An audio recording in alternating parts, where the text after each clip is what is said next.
years now, and members have shared more than $7 billion of each other's bills. People love having telehealth and a huge nationwide PPO network. So, yeah, really, you can save a ton and like it better. Imagine being happy with how you're taking care of your health care, whether you're self-employed or part of the gig economy, or you just want a plan that you're happy with. Here you go. You can call right now and get a price within 2 minutes. A very, very smart use of 2 minutes. Here's the number you need. It's 833-34-BIBLE. That's 833-34-BIBLE. 833-34-BIBLE. Hey, Chicagoland, your trusted friend Jeff here from JeffBuysYourHouse.com. Over the past few months, I've shared how our veteran-led team serves Chicagoland homeowners. Today, I want to share with you what your neighbors are saying about working with us. Like Mary in Downers Grove, who wrote, "They listened to my concerns about moving from my home of 30 years and created a timeline that worked for me." Or Tom and Carol Stream, who said, "Their team helped me sort through 40 years of memories with respect and patience." This is why hundreds of your neighbors have given us a 5-star Google review and an A+ rating with the BBB. We don't just buy houses. We help people through life's transitions with understanding and care. No repairs needed, no cleanout required, and always on your timeline. Ready to work with the home buying team your neighbors trust? Sell your house to the trusted source by calling us at 630-895-9530. That's 630-895-9530 or jeffbuysyourhouse.com.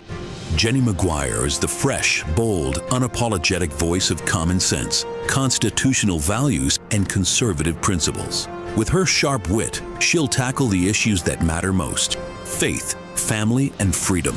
Join her and featured guests each week on the Unsafe Space radio show, heard Saturday evening at 7 right here on AM 560 The Answer. And follow Jenny on Facebook at The Unsafe Space with Jenny McGuire. Hi, I'm Ken Mariotti, owner of Woodland Windows and Doors, a third-generation family-owned business since 1969. We know you're bombarded by choices when shopping for new windows or doors, so we're inviting you to experience the Woodland difference. For decades, we have been transforming living spaces with Marvin Windows, a fifth-generation family business. Marvin replacement windows have been known to increase the warmth of your cold rooms by 10 degrees. Think about that, 10 degrees warmer. When you welcome Woodland into your home, you will get a product expert to transform your living spaces, full-time, dedicated professional installers that you can trust in your home, along with the best products like Marvin. These are the reasons we're proud of our 5-star reviews and family legacy. No gimmicks, no pressure, and upfront pricing are why Woodland Windows and Doors is your trusted window and door expert in Chicagoland. Visit woodlandwindows.com to book your free in-home expert consultation. That's woodlandwindows.com, or stop by our showroom at the corner of Lake and Geary in Roselle. Hey, Chicagoland, your trusted friend Jeff here from JeffBuysYourHouse.com. Over the past few months, I've shared how our veteran-led team serves Chicagoland homeowners. Today, I want to share with you what your neighbors are saying about working with us. Like Mary in Downers Grove, who wrote, "They listened to my concerns about moving from my home of 30 years and created a timeline that worked for me." Or Tom and Carol Stream, who said, "Their team helped me sort through 40 years of memories with respect and patience." This is why hundreds of your neighbors have given us a 5-star Google review and an A+ rating with the BBB.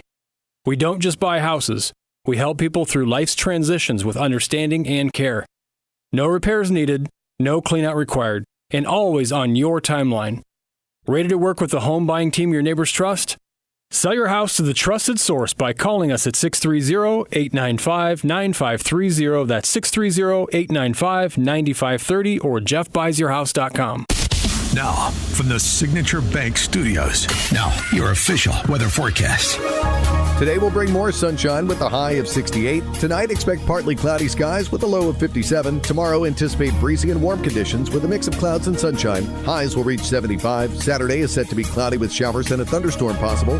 Temperatures will peak at 69 degrees. I'm meteorologist Jason Caterina on AM 560, The Answer. Get the latest weather, traffic, and news updates online at 560theanswer.com. Portions of the following show may be pre-recorded. This is Chicago's Morning Answer with Dan Proft on AM 560, The Answer.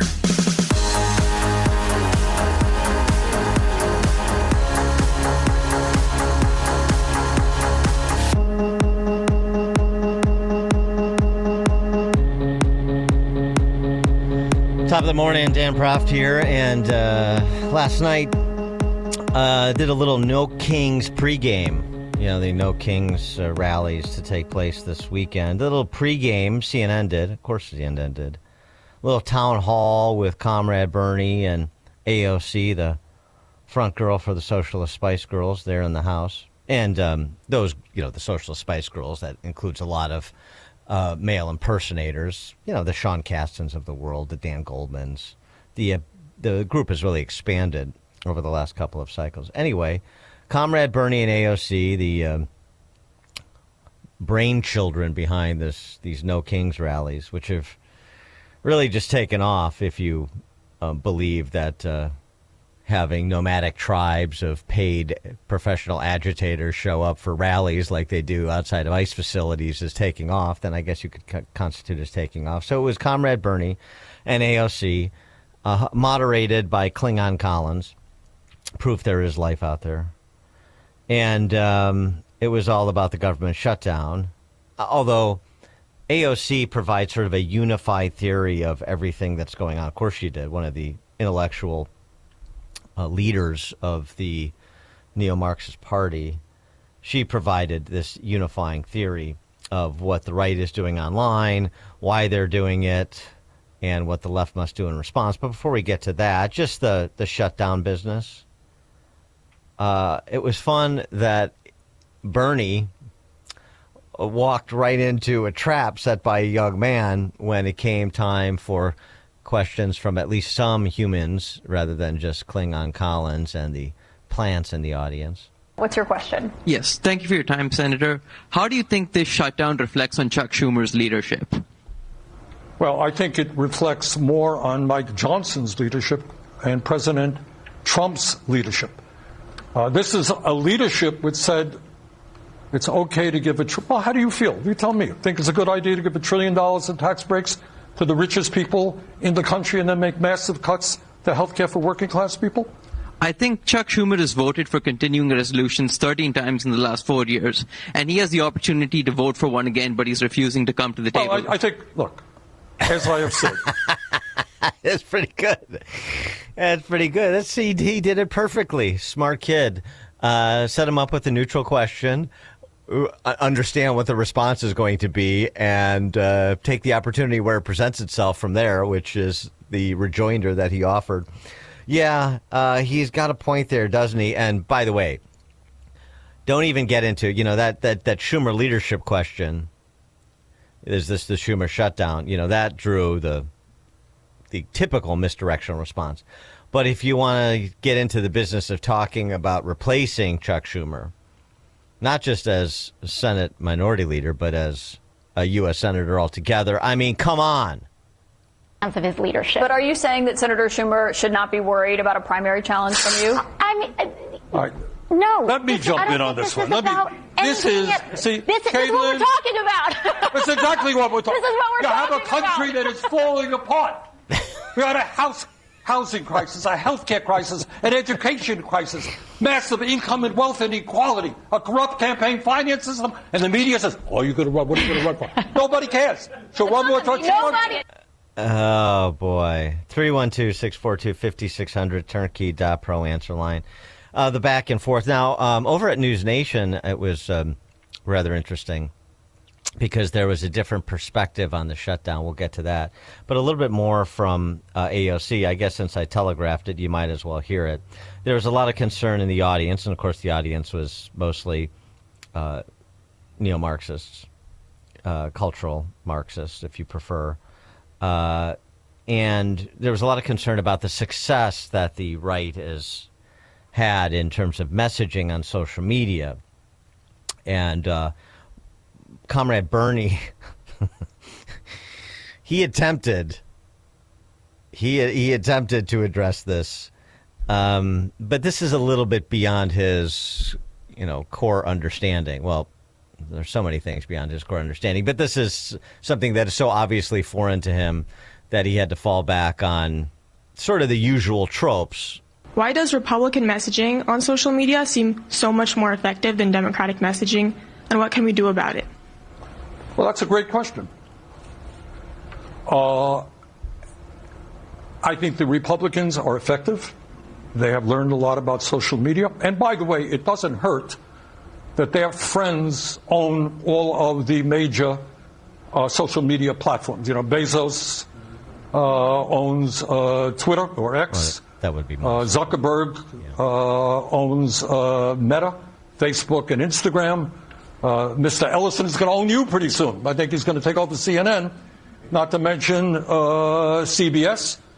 So these guys have, you know, they can use algorithms to help them. And algorithms to throw that in too to make it sound like you know what you're talking about, right? That's all these friends that conservatives have that own social media platforms and are heads of media organizations. That's what you're going with, okay? Right.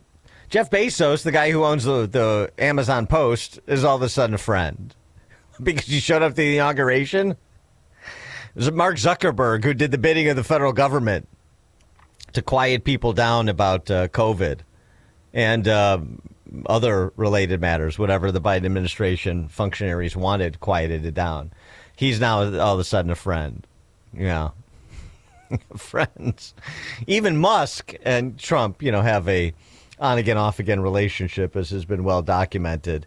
And, I mean, then you get into the legacy media, both, you know, across platform. I mean, it's comical, but, you know, this is akin to the desperate Clinton who has to invent a vast right-wing conspiracy to run cover for what's going on in her husband's White House. I get it. No problem.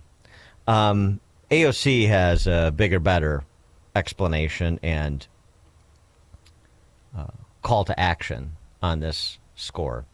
Here's the unified theory to understand what's happening, at least from their perspective. You want to crawl into the mind of the sort of know-nothing leftist who just strings together these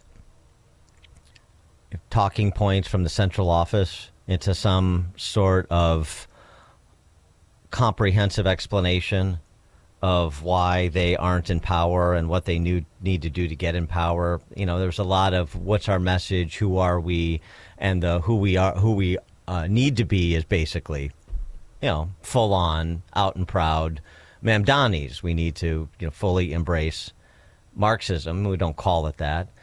We don't call single payer government health care. We call it single payer. And we use all sorts of flowery language to cover over the fact that we want everything run through decentralized state. So here it is. They have been successful because they have also been very clear, especially digitally, about what they believe.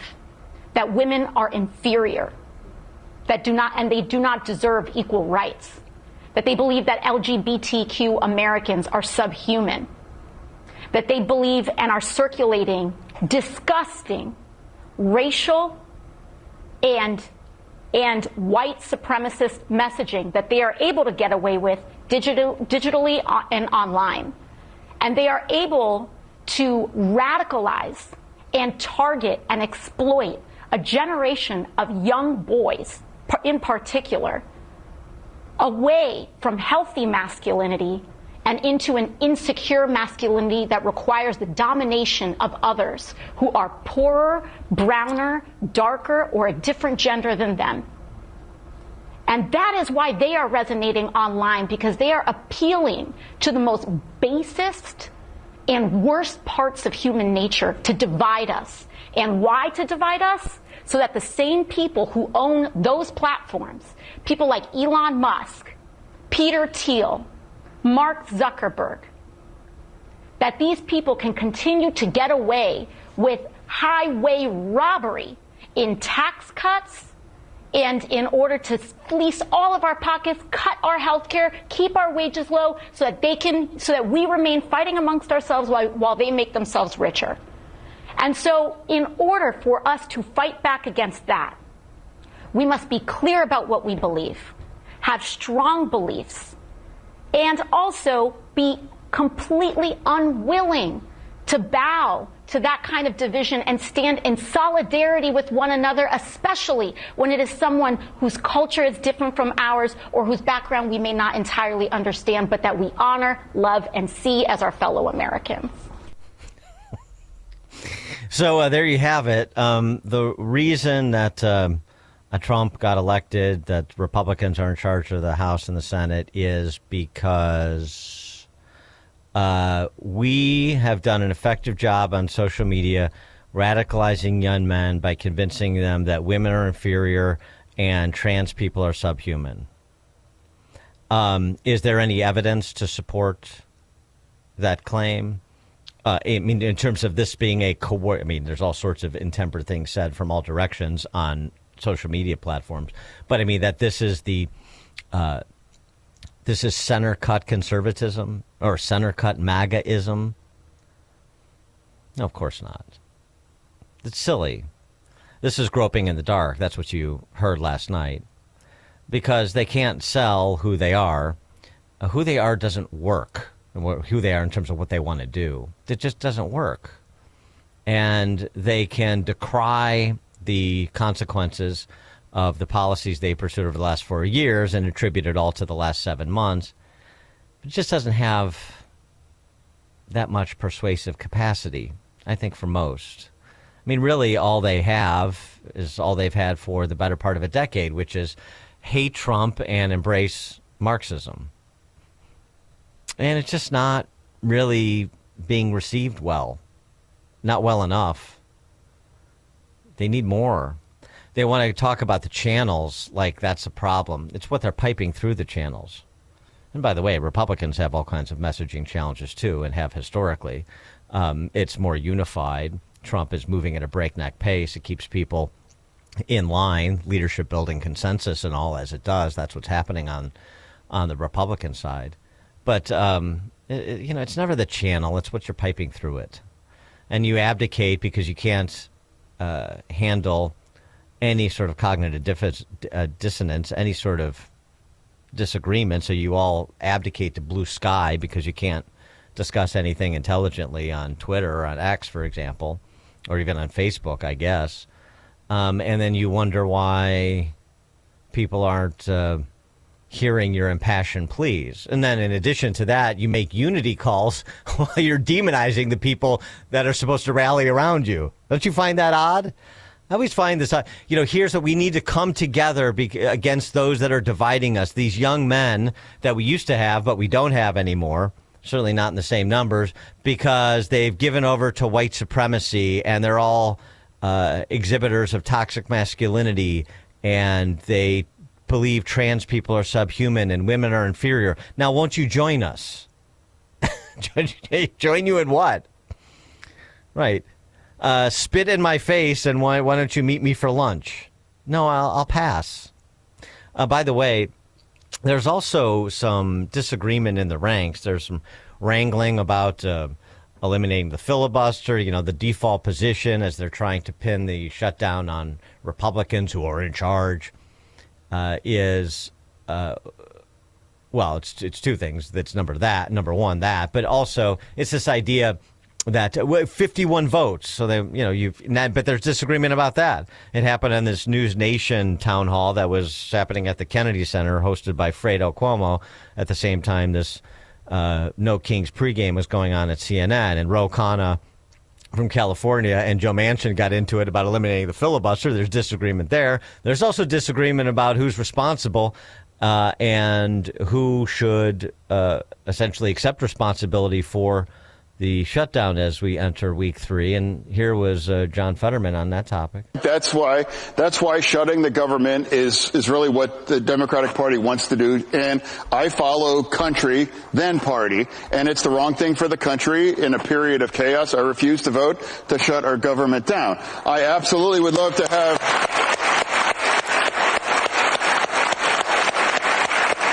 I would love to have a conversation about extending the tax credits for health care. Absolutely. But I would remind everybody, too, this was designed by the Democratic Party to expire at the end of the year. This is not something taken by the Republicans. They were designed to expire. Now let's have a conversation to extend it and not shut our government down. Yeah, I mean, when Senator Slingblade is one of the only people on that side of the aisle that is speaking in commonsensical, practical, and generally honest ways, then you know you've got a problem, and it's not just about who owns social media platforms. Something else, though, that he said, this is really important to understand. The reason that the American Rescue Plan had these expanded subsidies for Obamacare that sunset at the end of this year is not because they don't want to extend them in perpetuity. Of course they do. But they want these showdowns all the time. You have to create these controversies. You extend a benefit, so you build a constituency around the benefit. But that benefit is always jeopardized. And if you don't continue it and then can work on expanding it even further, then you have a party to blame. The Republicans are going to destroy Americans' healthcare system. Healthcare is so unaffordable, thanks to us with Obamacare, and they're going to make it more unaffordable if they take away these subsidies that we conferred to you 2 years ago. So now they have an issue. They have an issue over which to argue that they're doing the right thing and shutting down the government. They have an issue to argue past this temporary shutdown of the government going forward, to say, if you don't do this, then we're going to say you're destroying the healthcare system. Some people's healthcare prices, health insurance prices are going to rise, and we'll blame Republicans, and that's how we'll win. Meanwhile, we're also supporting and using taxpayer dollars at the state level to fund healthcare for illegals. We all support, all 10 of us that ran for president in 2020, raised our hands. Do you support health insurance for illegal immigrants in this country? Everybody said yes. Yet last night, Klingon Collins asked AOC the same question, and she said yes. You know, I believe personally that health care is a human right. I believe that every person should be able to go to the doctor, blah, blah, blah. It's a flowery way to say yes, they do. I mean, it's just scam upon scam upon scam with these neo-Marxists. But it all has to be explained again and again and again. And actually, Fetterman, advanced the flag with that explanation. So I appreciate that. All right, coming up at 5:38, maybe take a couple calls on this if there's points people want to make, and then we'll move on to, to the latest in the rhetorical combat between Pritzker and ICE and the physical combat between professional agitators and ICE agents in Chicago. That's 5:38. Now we check the headlines. Good morning. It is 57 degrees in Chicago on AM 560 The Answer. I'm Stace Keene in the AM 560 newsroom. During a news conference yesterday afternoon with results of Operation Summer Heat to address violent crime, President Donald Trump said they're just getting started in places like Chicago. Really was just preparatory work for what we're going to do with the surge. We're going to have a surge of strong, good people, patriots, and they're going to go in, they straighten it all out. The Illinois Department on Aging says residents with Medicare can get free help comparing health and drug plan options for this year's open enrollment period, which began on October 15th. That runs through December 7th. Seniors are encouraged to call or visit one of the senior health insurance program sites that are located across the state. And 2 people were injured during a shooting at a Walmart in Evergreen Park yesterday. A suspect was caught and the investigation is continuing. This report is sponsored by Blindster.com. Chicago's Morning Answer continues next, but now... Get your tickets for Freedom Summit Chicago 2025, happening on Saturday, November 8th at Westin Chicago Northwest in Itasca. This year, featuring Dr. Ben Carson, Scott Jennings, Mike Gallagher, along with Dan Proft, Sean Thompson, John Anthony, and many more. This event will sell out fast, so get your tickets today at freedomsummitchicago.com. That's freedomsummitchicago.com. Sponsored in part by Quick Delivery Service Incorporated and by Virago. Your home or business has storm damage and you have an insurance claim. Call Crosscom. Crosscom Construction and Public Adjusters. Today, insurance companies are notorious for offering way too little money to repair damage to your home or commercial building due to wind, hail, tornado, floods, or fire. Crosscom works for you, not the insurance company. As licensed adjusters, Crosscom will work to get you the money you deserve, the maximum payout. Call Crosscom. 630-871-5500. After they get you the fair insurance company result, Crosscom can start doing your repairs. Crosscom is a full construction and restoration company that will get your property back to its pre-loss condition, getting your life back to normal. Roof, siding, windows, doors, fire restoration, Crosscom does it all. Call Crosscom. Licensed in Chicagoland, Northwest Indiana, and Wisconsin. This is Dan Leitz with Crosscom. We share your conservative and Christian values. Let us handle everything. It all starts with a call. 630-871-5500. CrossComPublicAdjusters.com. Sean Thompson here, and I'm with the team from Access One, the founder and chairman, Mark Joswiak, and vice president, Enzo Scafidi. We're talking about how Access One can help business with their IT challenges. I'm guessing that cybersecurity is a huge concern. And in Access One, does it take different steps? Does it evolve? Is it always monitoring? Is it similar to some of the other entities I see out there that monitor the dark web and all of that? You name it, we do it. Our biggest focus is cybersecurity. So everything we do is from a security perspective. Every action we take, everything that we put in place is all coming from the vein of security. That's why we do everything. And we have experts on staff that help build and design everything we do for our customers. If your business needs help with managed IT, cybersecurity, or voice technologies, you need to contact the team at Access One. Learn more at access1inc.com. That's access1inc.com. Or call them directly today at 1-800-804-8333. Protect your liver and give it the support it deserves with Active Liver from New Nordic. Find Active Liver in stores at your local CVS, Meijer Grocery, or online at Amazon or at newnordicusa.com. Now, your official weather forecast. Today will bring more sunshine with a high of 68. Tonight, expect partly cloudy skies with a low of 57. Tomorrow, anticipate breezy and warm conditions with a mix of clouds and sunshine. Highs will reach 75. Saturday is set to be cloudy with showers and a thunderstorm possible. Temperatures will peak at 69 degrees. I'm meteorologist Jason Caterina on AM 560. The Answer. Get the latest weather, traffic, and news updates online at 560theanswer.com.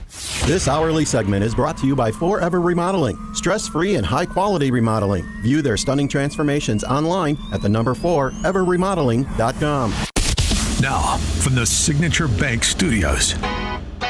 Get your tickets for Freedom Summit Chicago 2025, featuring Dr. Ben Carson, Scott Jennings, Mike Gallagher, and many more. Get your tickets today at freedomsummitchicago.com.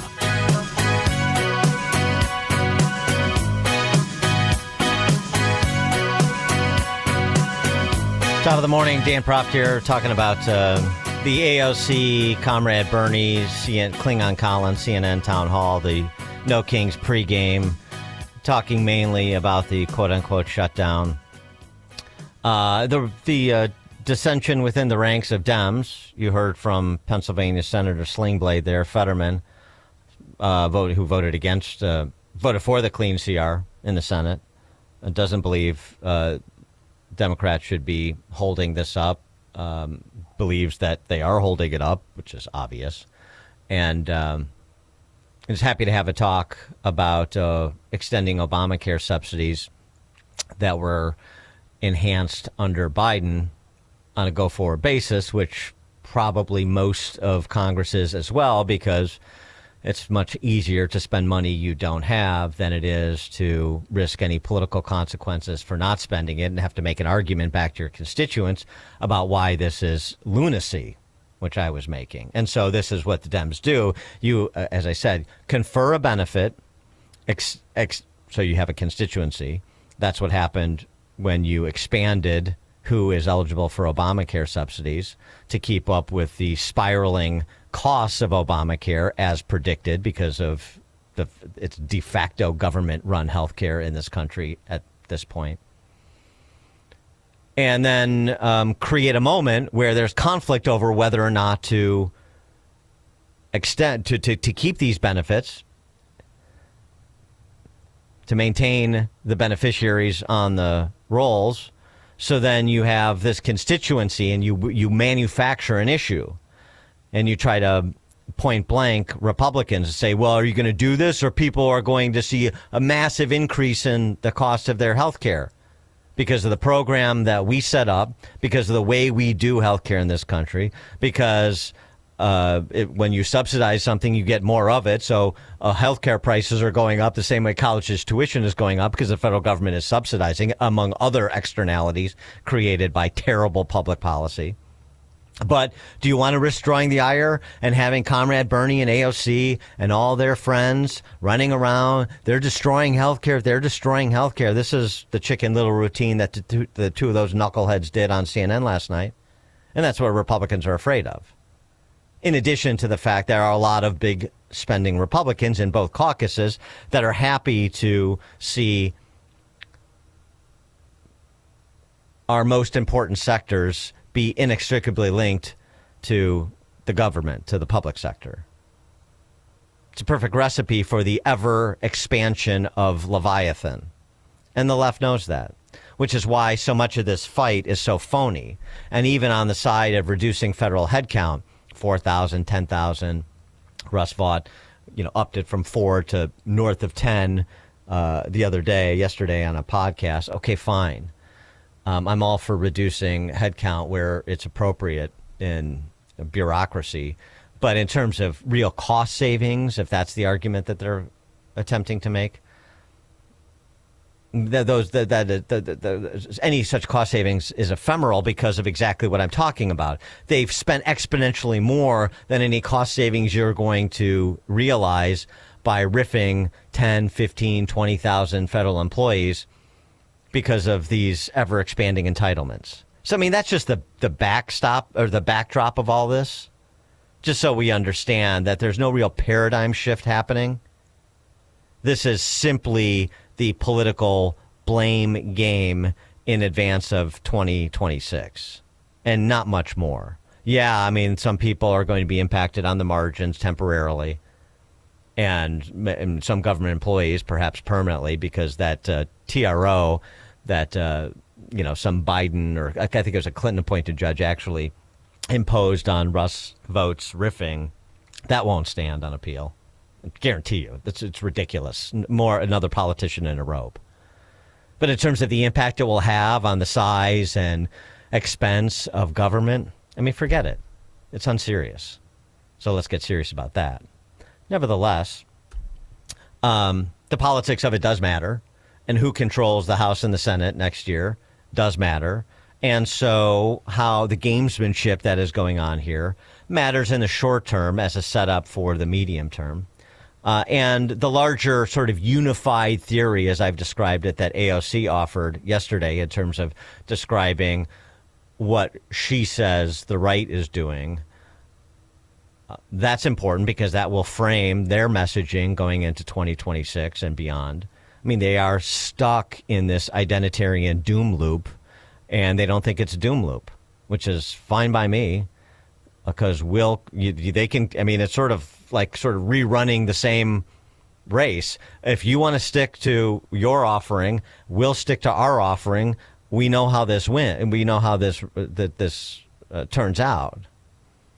And they are, especially the AOCs and the Comrade Bernies of the world, they are just 100% committed to identitarianism, which is to say neo-Marxism viewed through identity as opposed to class.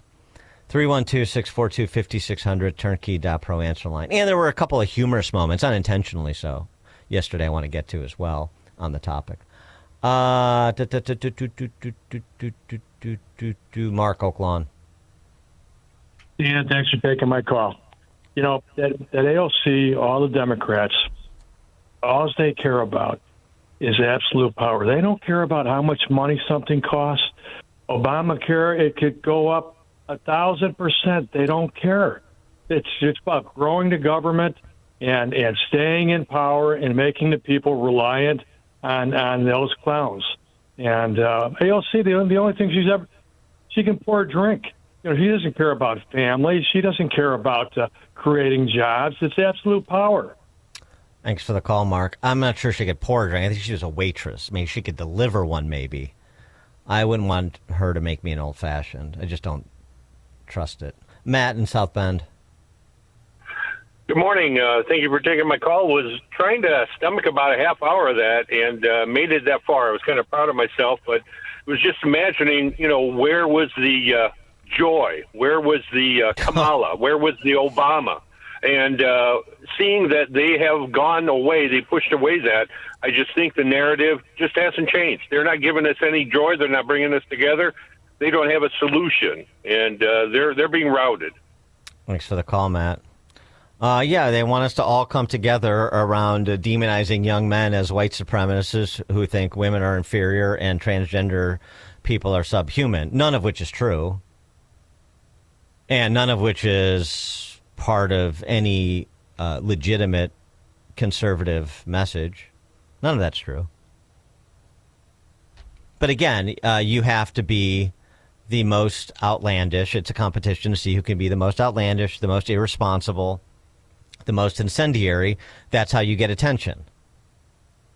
Doesn't matter how ignorant you are. Doesn't matter how baseless it is. That got no pushback from Cleon Collins. The idea that MAGA voters or young men or the combination of the two believe transgender people are subhuman. Nobody says that. It's not true. I don't believe it. Women are inferior. Who says that? But it just goes unchallenged. Any sort of distillation of the ravages of Obamacare over the last 15 years? Nope. There's no serious discussion to be had. So it's ignorance begetting ignorance. And that's really what they're counting on. Ed in Elmhurst. Yeah, how do you defeat the power of entitlement in the long run? That's why every major city is blue. How you beat the... Yeah. Go ahead. No, I mean, that's right. That's a sort of an operative question. How do you beat government dependence in the long run? Well, by keeping it in check as much as possible. But when you have a debt to GDP ratio that's worse than Cuba's, which is what we do now, it's a problem. Yeah. Thanks for the call, Ed. I mean, at some point you're going to be compelled to have a conversation about this idea of having a society where you bribe people with their own money, and how destructive that is, and how difficult it is to maintain a society as a free one when that is the dynamic. We're not there right now. We're just not, neither party. And as long as the stock market is rolling and people are doing relatively well, even though many are not, but the many are not can access a lot of these programs and see government as a salvation here.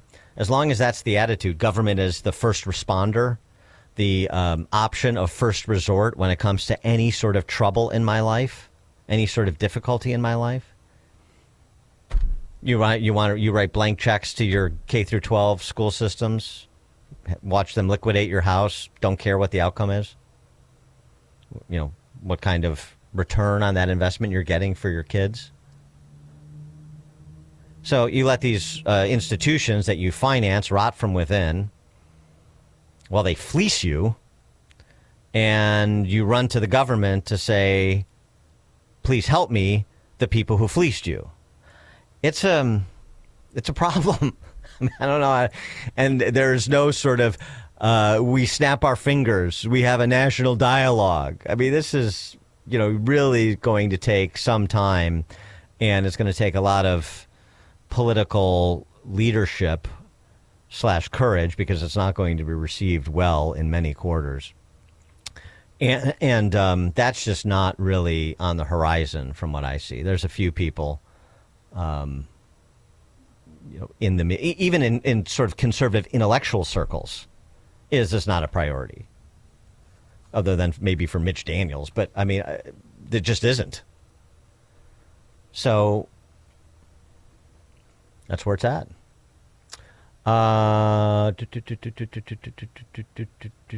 Lewis in Brenham, Texas.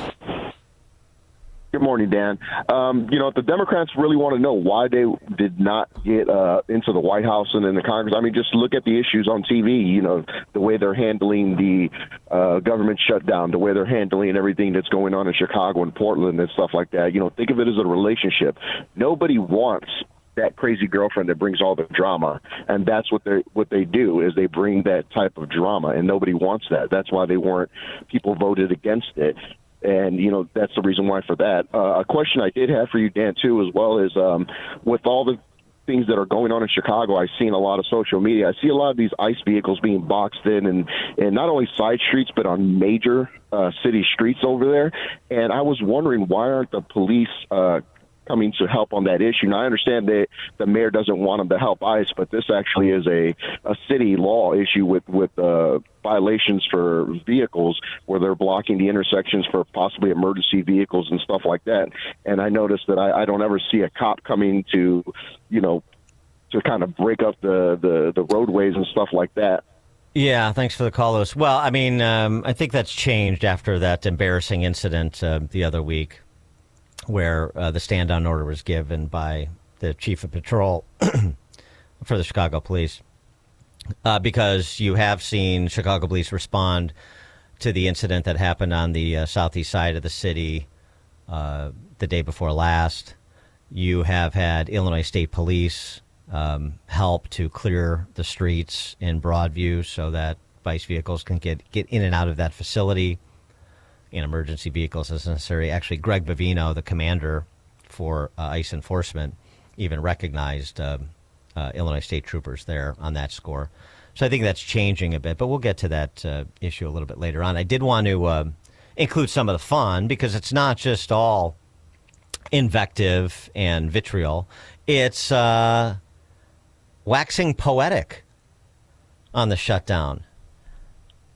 Please give it up for noted beatnik poet and your new Marxist Party minority leader in the House, Hakeem Jeffries.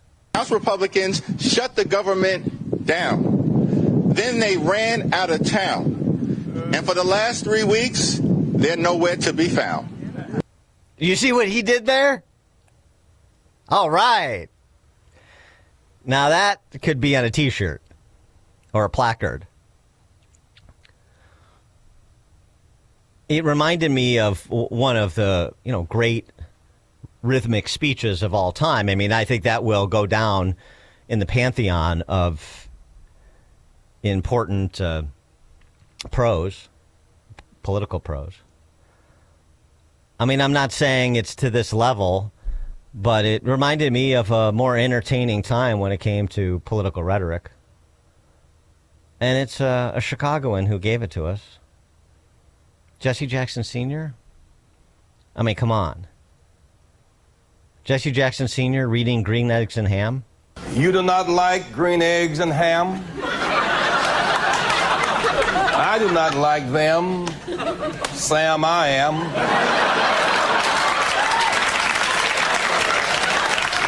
I could not, would not on a boat. I will not with a goat. I will not eat them in the rain. I will not eat them on a train. Not in the dark, not on a tree, not in a car. You let me be. I do not like them in a box. I do not like them with a fox. I will not eat them in a house. I do not like them with a mouse. I do not like them here or there. I do not like them anywhere. I do not like green eggs and ham. Yeah. It's a funny thing. Jesse Jackson, who is a terrible grifter and race hustler, who did great damage to race relations in this country. I give him no quarter. But it was a smart, self-effacing moment for him back in the day when he did that little bit on Saturday Night Live.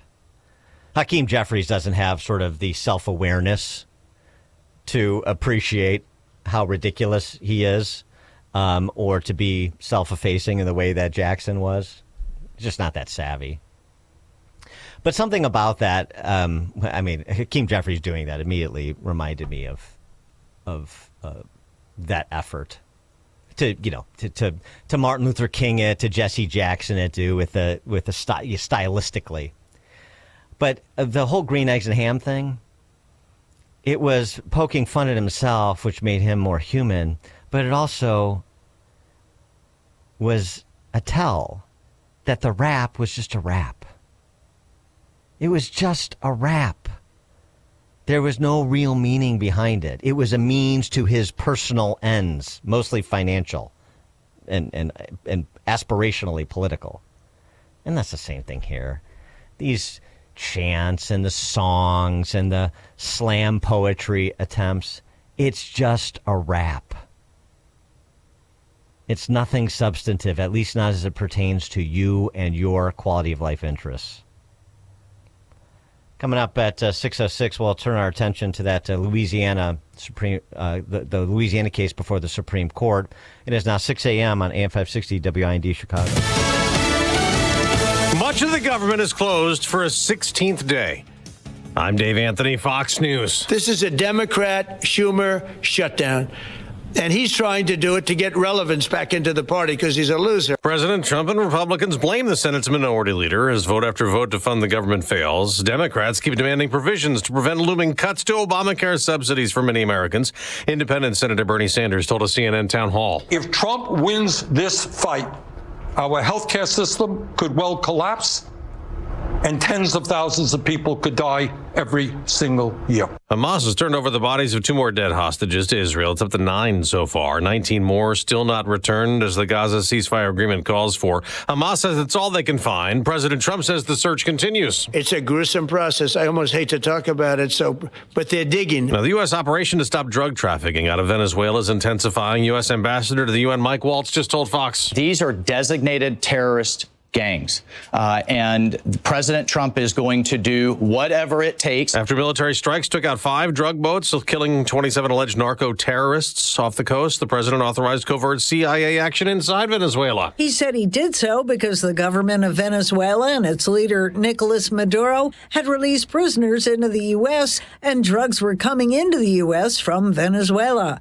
The Maduro government has been saying the U.S. is trying to produce a regime change. Fox's Jill Nato. It's been a nightmare in a storm-ravaged area of Alaska. 1,500 people are forced from their homes in 2 villages in western Alaska near the Bering Sea, devastated by flooding over the weekend. The Alaska Army National Guard says it's flown about 300 people to Anchorage, hundreds of miles away, with shelters closer to home and an armory in the city of Bethel filling up. Those villages, Kipnuk and Quigillinguk, are only reachable by water or air. Fox's Chris Foster. 1 woman's dead, 2 people missing. America's listening to Fox News. Good morning. It is 57 degrees in Chicago on AM 560 The Answer. I'm Stace Keene in the AM 560 newsroom. Cook County's top judge an order barring ICE from arresting people at court. Detaining residents outside courthouses has been a common tactic for the federal agents who have been stationed outside the county courthouses for weeks, making arrests and drawing crowds of protesters. Now, this order bars the civil arrest of, quote, any party, witness, or potential witness while going to court proceedings. It includes arrests inside the courthouses and in parking lots, surrounding sidewalks, and even entryways. The U.S. Department of Homeland Security defended the practice of making arrests at courthouses, saying that it was, quote, common sense. Researchers have a new theory about the origins of one of Chicago's most bizarre landmarks. Fox's Tom Graham explains. For years, Chicago's so-called rat hole attracted tourists to the Roscoe Village neighborhood. The landmark appeared to be a full-bodied impression of an unlucky rodent that got trapped in wet cement. The tiny impression became so popular, it eventually rat-holed neighbors as tourists would visit at all hours. Chicago workers ultimately removed the famed slab of sidewalk and took it to the City Hall County building. But in a radical twist, researchers have now concluded that the rat hole was likely not created by a rat. They believe it was more likely an unlucky squirrel or muskrat instead. Tom Graham, Fox News. The Illinois Department on Aging says residents with Medicare can get free help comparing health and drug plan options for this year's open enrollment period, which began on October 15th. That runs through December 7th. Seniors are encouraged to call or visit one of the senior health insurance program sites that are located across the state. News is a service of Fox Valley Coins. No waiting, no problems, no charge for in-store verbal appraisals. Bring your gold or your silver in today. FoxValleyCoins.com. A check of the roads is coming up in 2 minutes on AM 560. The Answer. Your home is a valuable asset, and you want to take care of your home. From roofs, siding, windows, and doors to furnaces, flooring, landscaping, and much more. Listen to your go-to for all things home. It's Home Answers Radio every Sunday morning at 9. Presented by Lang Home Medical Equipment, Valdecast Windows and Doors, and by JeffBuysYourHouse.com. Get answers from industry experts so you can make informed decisions about your home improvement. Right here on AM 560, The Answer. Sign up for the AM 560 Answer Advantage to get early alerts on event ticket sales, special discounts, and contest opportunities. Sign up today at 560theanswer.com/advantage. MyPillow is excited to announce they're having their biggest 3-in-1 sale ever with a limited edition product, a back-in-stock special, and a closeout deal you won't find anywhere else. My Slippers, only $39.98. Any color, any style. Regular $149.98. Now only $39.98. That's a $110 savings. Once they're gone for good. My Towels are finally back in stock, but not for long. Get a 6-piece My Towel set, regular $69.98. Now only $39.98. And for the first and only time, get their limited edition premium My Pillows made with Giza cotton and a designer gusset. Queens $17.98, Kings only $19.98. Also, for a limited time, when your order is over $100, you'll receive free shipping plus $100 in free digital gifts. So go to mypillow.com or call 800-489-0201 and use promo code LIBERTY. That number again is 800-489-0201. Promo code LIBERTY. An official message from Medicare. Medicare plans change from one year to the next. And this year, it's important for you to review your current coverage and compare all your options during Medicare open enrollment. Compare health plans, drug coverage, and costs. See if you can save some money, and don't forget to make sure your drugs are covered. Open enrollment ends December 7th. Visit Medicare.gov or call 1-800-MEDICARE. Paid for by the U.S. Department of Health and Human Services. The children of our nation know little to nothing about 9/11, but the Tunnel to Towers 9/11 Institute is righting this wrong by helping teachers educate kids in kindergarten through 12th grade. Their nonfiction first-person accounts are told through videos and the Discovering Heroes book series. The Institute offers full scripted curriculum units with background for teachers, a speakers bureau for classrooms, a mobile exhibit that's an interactive museum with 9/11 artifacts and FDNY guides. Donate $11 a month to Tunnel to Towers at t2t.org. Ben, why are you wearing a lab coat? I'm conducting a highly sensitive experiment, Arvid. Here, at Penny Mustard. Obviously, Nicole. What's going on? We've seen a significant uptick in the number of gasping customers. Gasping? I've isolated the gasping to this 12-foot radius. Well, of course. This is where we display the Joni sofa. Now that's a gasp-worthy sofa. The Joni sofa's sophisticrafted fortress frame construction makes it as strong as a tank. When you pair it with our high-quality foam and hundreds of fabric and leather options, you get an incredibly durable, yet surprisingly supple sofa. Was that you? Oh no, it's contagious. Come see the Joni sofa, American-made with Fortress hardwood frame, ultra-high-density cushions, and hundreds of fabric and leather options, starting at $19.13 at Penny Mustard. 7 Chicagoland showrooms. PennyMustard.com. Better versions of what people want. Penny Mustard Furnishings. Gain insight into building strong marriages and raising godly children with Focus on the Family with Jim Daly each weekday at 11:30 a.m. on our sister station, AM 1160. Hope for your life.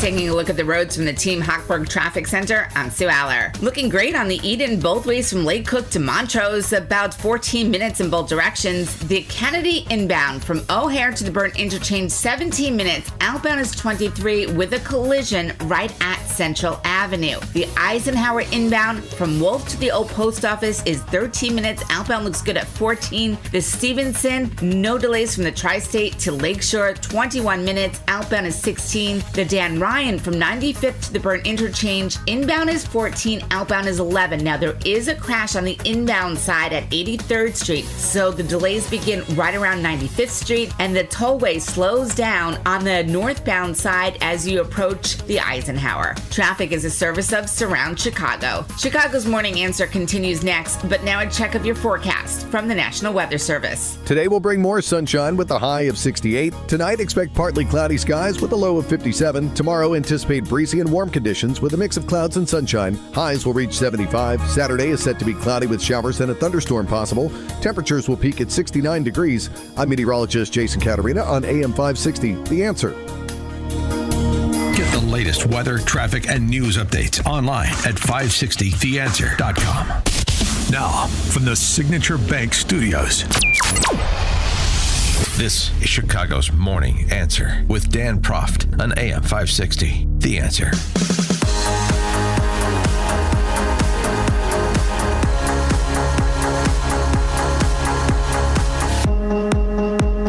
Top of the morning, Dan Proft here. So the Supreme Court heard oral arguments in the Louisiana versus Callis case, which has the potential to be a momentous case.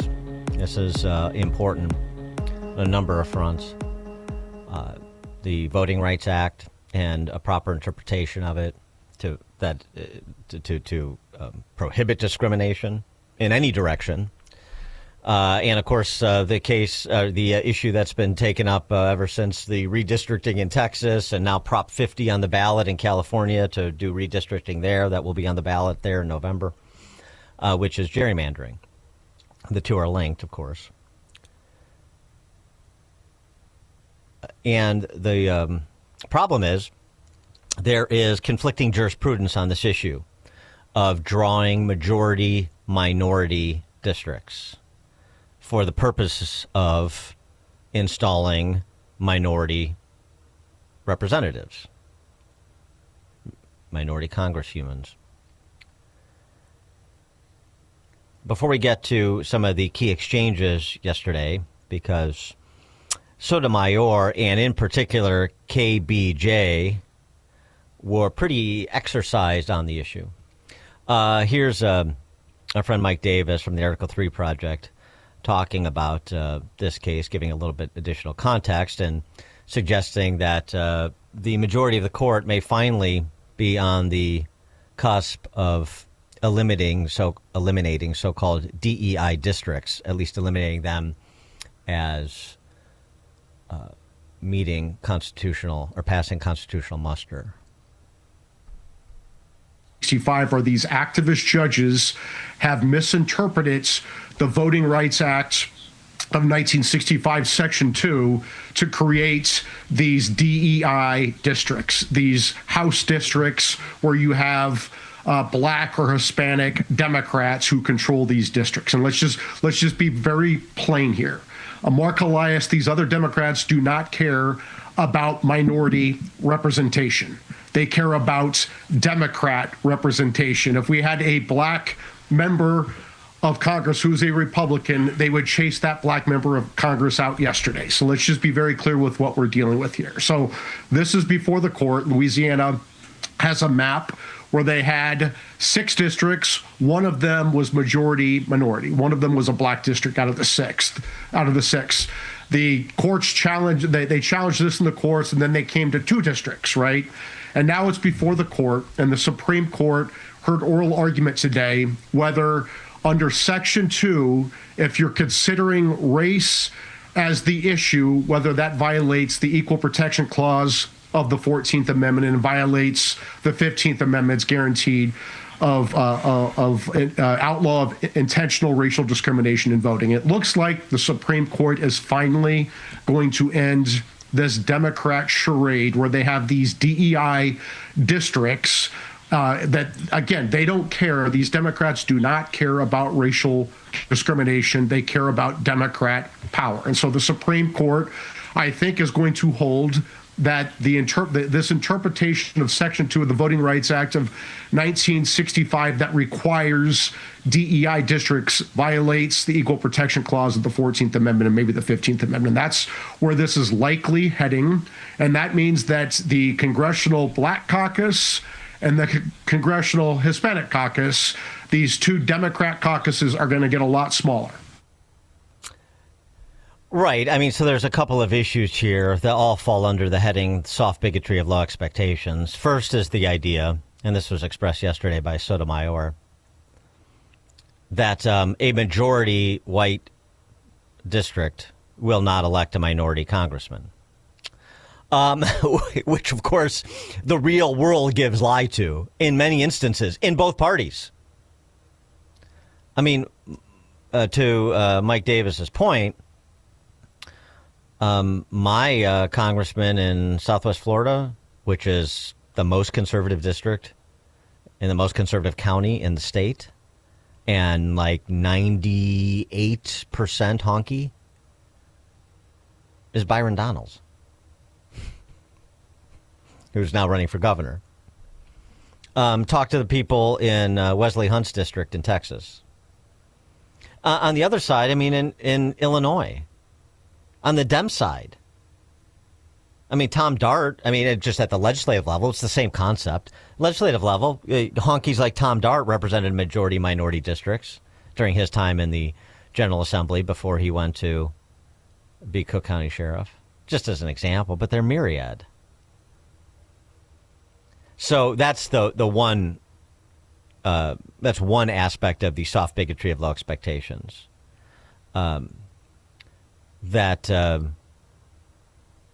That minorities have to rely strictly on race affinity in order to get elected, rather than on the sum and substance of their talents and character.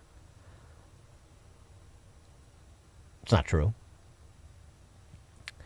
And the other, I mean, this is something. The other aspect of this, there is a new low that was driven down. I mean, a new low was achieved, driven down by KBJ, Ketanji Brown Jackson. She's a Supreme Court justice, incredibly. DEI hire, so, you know, of course she's going to support DEI districts. And it was the left that did that to her. It was Biden that did that to her. Put that moniker on her when he said, I'm going to select a black woman, as opposed to saying, I'm going to select the best available jurist in my view and the view of people whose legal opinions I respect. And it happened to be KBJ. So he put that albatross around her neck. But it turns out that she is a DEI hire based on her performance in the court, her performance just in the Q&A during all arguments. I mean, this was something yesterday. It really is shocking. If this would have come from some honky conservative, this is all people would be talking about today. A kind of paradigmatic example of this is something like the ADA. Congress passed the Americans with Disabilities Act against the backdrop of a world that was generally not accessible to people with disabilities. And so it was discriminatory in effect because these folks were not able to access these buildings. And it didn't matter whether the person who built the building or the person who owned the building intended for them to be exclusionary. That's irrelevant. Congress said the facilities have to be made equally open to people with disabilities if readily possible. I guess I don't understand why that's not what's happening here. The idea in Section 2 is that we are responding to current day manifestations of past and present decisions that disadvantage minorities and make it so that they don't have equal access to the voting system, right? They're disabled. In fact, they're disabled. A black American in 2025 America is like someone with a physical disability pre-ADA. They don't have access. They don't have equal access. I don't even know what that means. So are you saying there are not polling places in majority black neighborhoods? Are you saying that there are different strictures with respect to voting for black Americans? Like early voting days are different, or the duration is different, or I mean, is there a poll tax that is being imposed somewhere that I'm unaware of? What does that mean? How is it that a black American or any other minority doesn't have the same access to vote? We're talking about voting. Doesn't have the same access to vote as a honky. 312-642-5600, turnkey.pro answer line. This is akin to the, the Georgia law was Jim Crow 2.0 because, black people can't get government IDs because, I guess that was the main thing. And then there was some other silliness about you're not allowed to pass out water for people waiting in line to vote and so on and so forth. But And we did we played on this show the man on the street stuff with like some of these guerrilla reporters, O'Keefe style. It wasn't O'Keefe. I'm blanking on who it was now, but going up to black residents in some metropolitan area just saying, do you have an ID? Yeah. Do you have any trouble getting it? No. Of course. What America is Ketanji Brown Jackson living in? By the way, Ketanji Brown Jackson, a member of the Supreme Court, a justice of the Supreme Court, straight out of Harvard. What are you talking about? That should have been the response. I mean, that's not appropriate when you're addressing a Supreme Court justice in oral arguments. I get it. But, I mean, honestly, not at room temperature. Honestly, Justice Brown Jackson, I have no idea what you're talking about. I would have liked to have her explain that some more. I'm wrestling with this idea that black Americans don't have equal access to the voting system, equal access to vote as compared to white Americans, and that necessitates racially gerrymandered districts.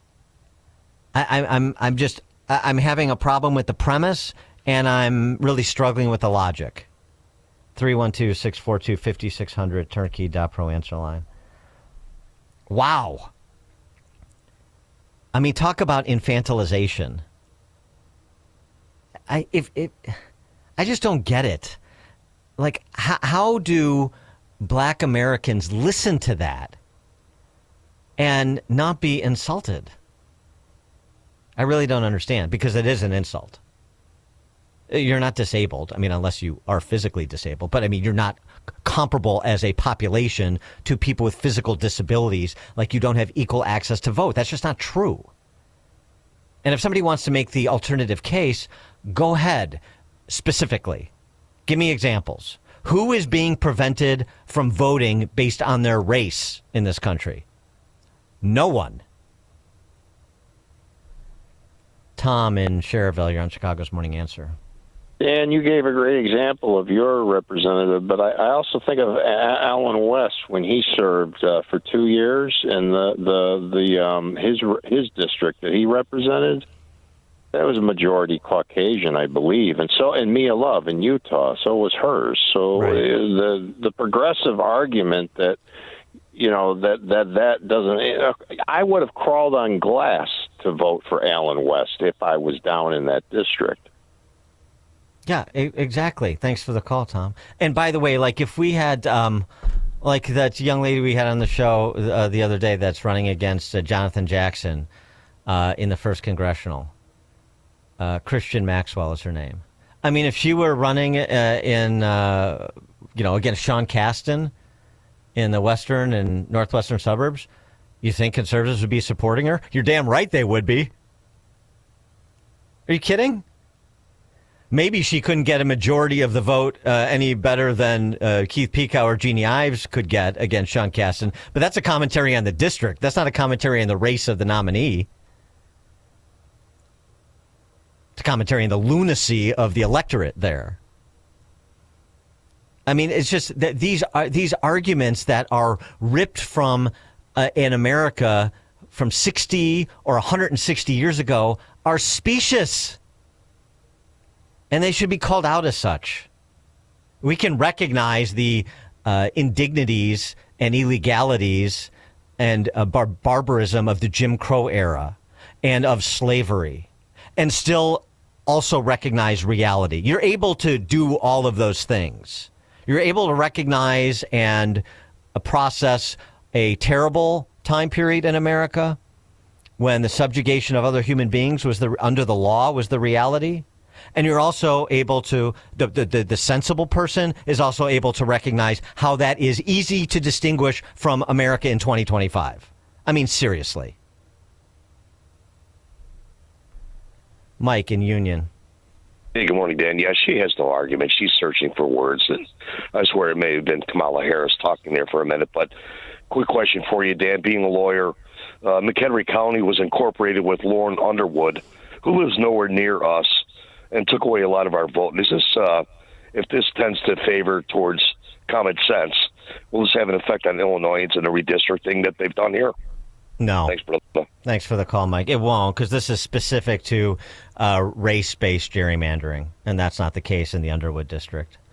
That's a larger question about gerrymandering, but this is specifically race-based. And by the way, this second majority-minority district in Louisiana, it was litigated at the local level, and I just want to get to the commentary from the adjudication at the local level, because it's particularly telling. This has been in process for a few years now.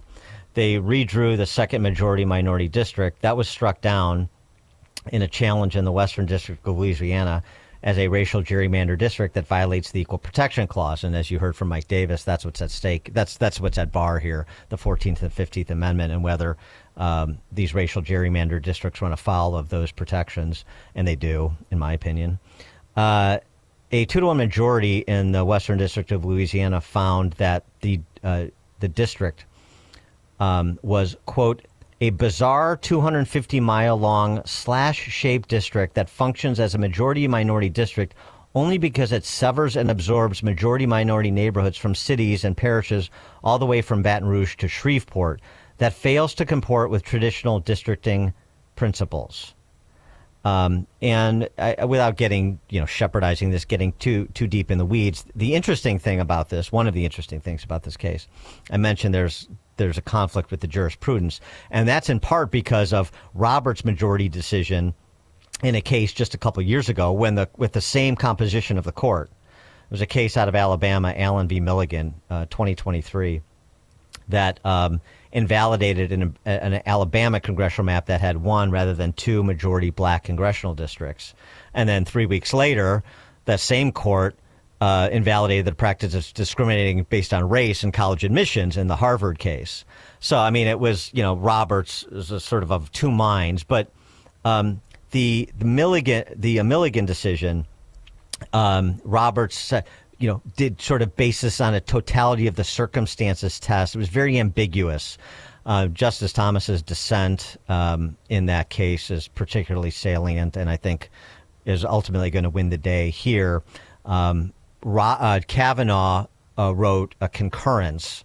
So I think you have a majority, again, without getting deeper into the weeds here. There's some conflict. This is why they took up this case, because they understand this needs to get resolved.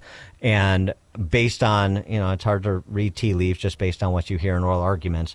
But, I mean, just based on good sense,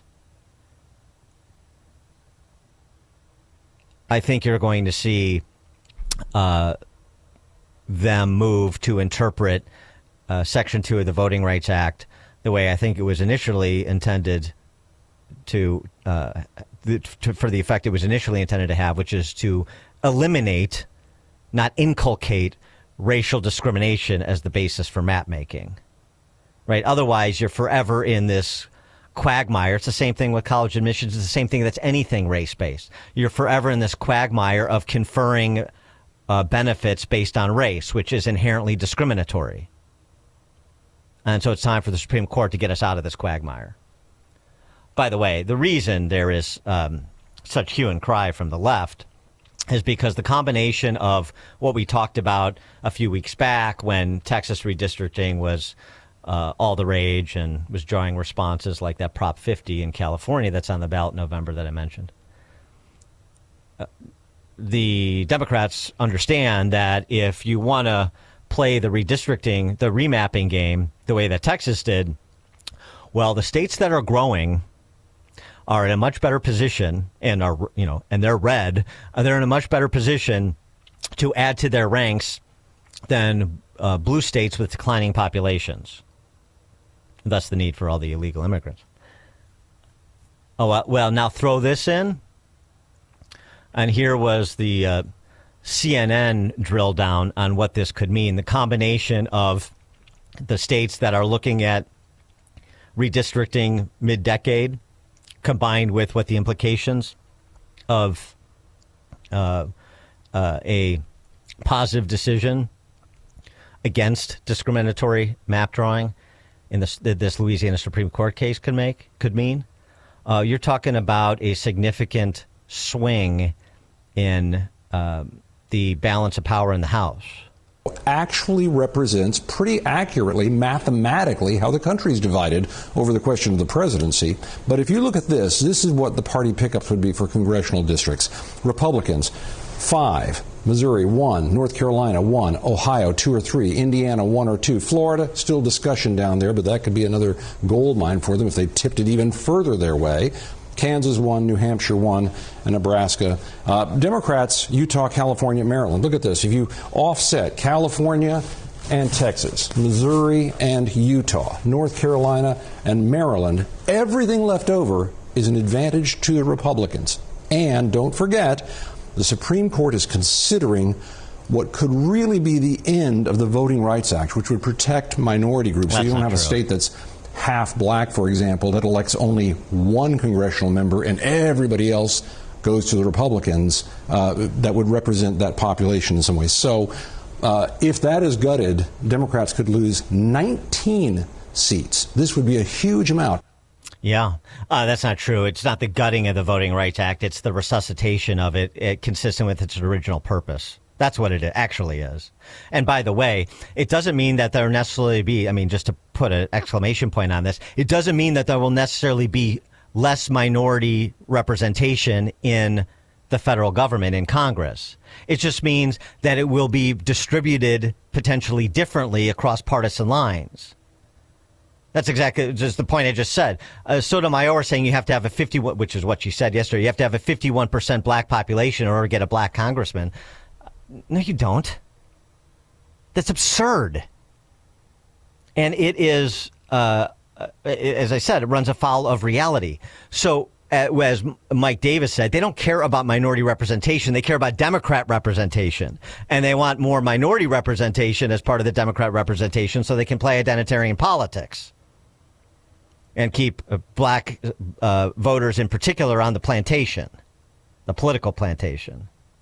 Whereas what you'll see in states with racially gerrymandered districts, if they went away, is more competitive districts. So maybe if, for example, that happened in Chicago, not that this district qualifies, but just for the purposes of illustration, going back to the first, if you had a more competitive district from a partisan perspective, even if you didn't change the composition, the racial composition of the district very much, then you have Christian Maxwell that could beat Jonathan Jackson. You'd still have a minority congressman. It just would be a Republican and not a Democrat.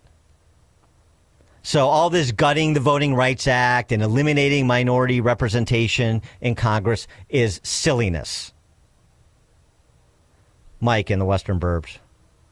Yeah, I was wondering, there's a way you could get, have you ever seen crime statistics calculated at the district level? Yeah, okay. Well, you could do it if you use the ad hoc reports from the state police and geocode them to the legislative districts. Maybe you could hold them accountable for what they voted on in their district. All three of them. Thanks for the call, Mike. All right, coming up at 6:36, we'll stay on things Illinois related with an eye towards the federal government, because we'll be talking to Don Tracy, who's a Republican candidate, former state party chairman in Illinois, Republican candidate for U.S. Senate in the open seat that is being vacated by Dick Durbin. We'll talk to Don Tracy at 6:36. Now we check the headlines. Good morning. It's 57 degrees in Chicago on AM 560 The Answer. I'm Stace Keene in the AM 560 newsroom. A state lawmaker is pushing battery storage legislation, but not all of her Democratic Party colleagues are on board. State Representative Ann Williams of Chicago says the Clean and Reliable Grid Affordability Act builds on the Climate and Equitable Jobs Act, but the landscape has changed dramatically. Data centers, advanced manufacturing practices, and of course, the efforts we've all made toward electrification are generating a lot of demand. Now, Williams said that she hopes to get the bill passed during the fall veto session this month. President Donald Trump turns to fighting words as the government shutdown enters into its third week, slamming Senate Minority Leader Chuck Schumer. This is a Democrat Schumer shutdown. And he's trying to do it to get relevance back into the party because he's a loser. I've known him all his life. He's always been sort of a loser, but an intelligent one. News is a service of AlmostFreeTeeth.com. Overpaying for dental implants is over. If you have a Blue Cross Blue Shield, PPO, or FEP, you can save 90% off on average to get your smile back. Learn more and check if you qualify at AlmostFreeTeeth.com.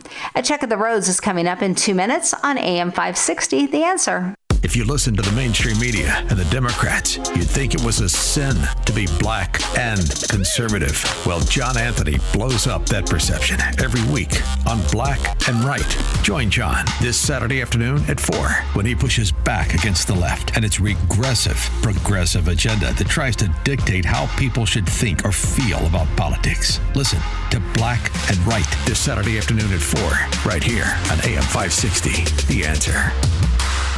Hey Chicagoland, your trusted friend Jeff here from JeffBuysYourHouse.com.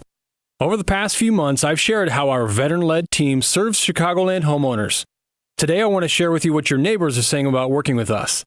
Like Mary in Downers Grove, who wrote, "They listened to my concerns about moving from my home of 30 years and created a timeline that worked for me." Or Tom and Carol Stream, who said, "Their team helped me sort through 40 years of memories with respect and patience." This is why hundreds of your neighbors have given us a 5-star Google review and an A+ rating with the BBB. We don't just buy houses. We help people through life's transitions with understanding and care. No repairs needed, no cleanout required, and always on your timeline. Ready to work with the home buying team your neighbors trust? Sell your house to the trusted source by calling us at 630-895-9530. That's 630-895-9530 or JeffBuysYourHouse.com. Too often, cremated remains are kept at home, then forgotten. At Queen of Heaven Cemetery in Hillside, we have your cremation options. Come visit our new cremation garden, see our beautiful granite columbariums, or view our elegant indoor glass front niches. These offer sacred, lasting ways to honor your loved one. If cremation is your choice, our memorialization is a forever option. Give them the dignity of a permanent resting place where they'll be remembered for generations. Visit us today, CatholicCemeteriesChicago.org. When the power goes out, life stops. Heat, AC, fridge, phones, all gone.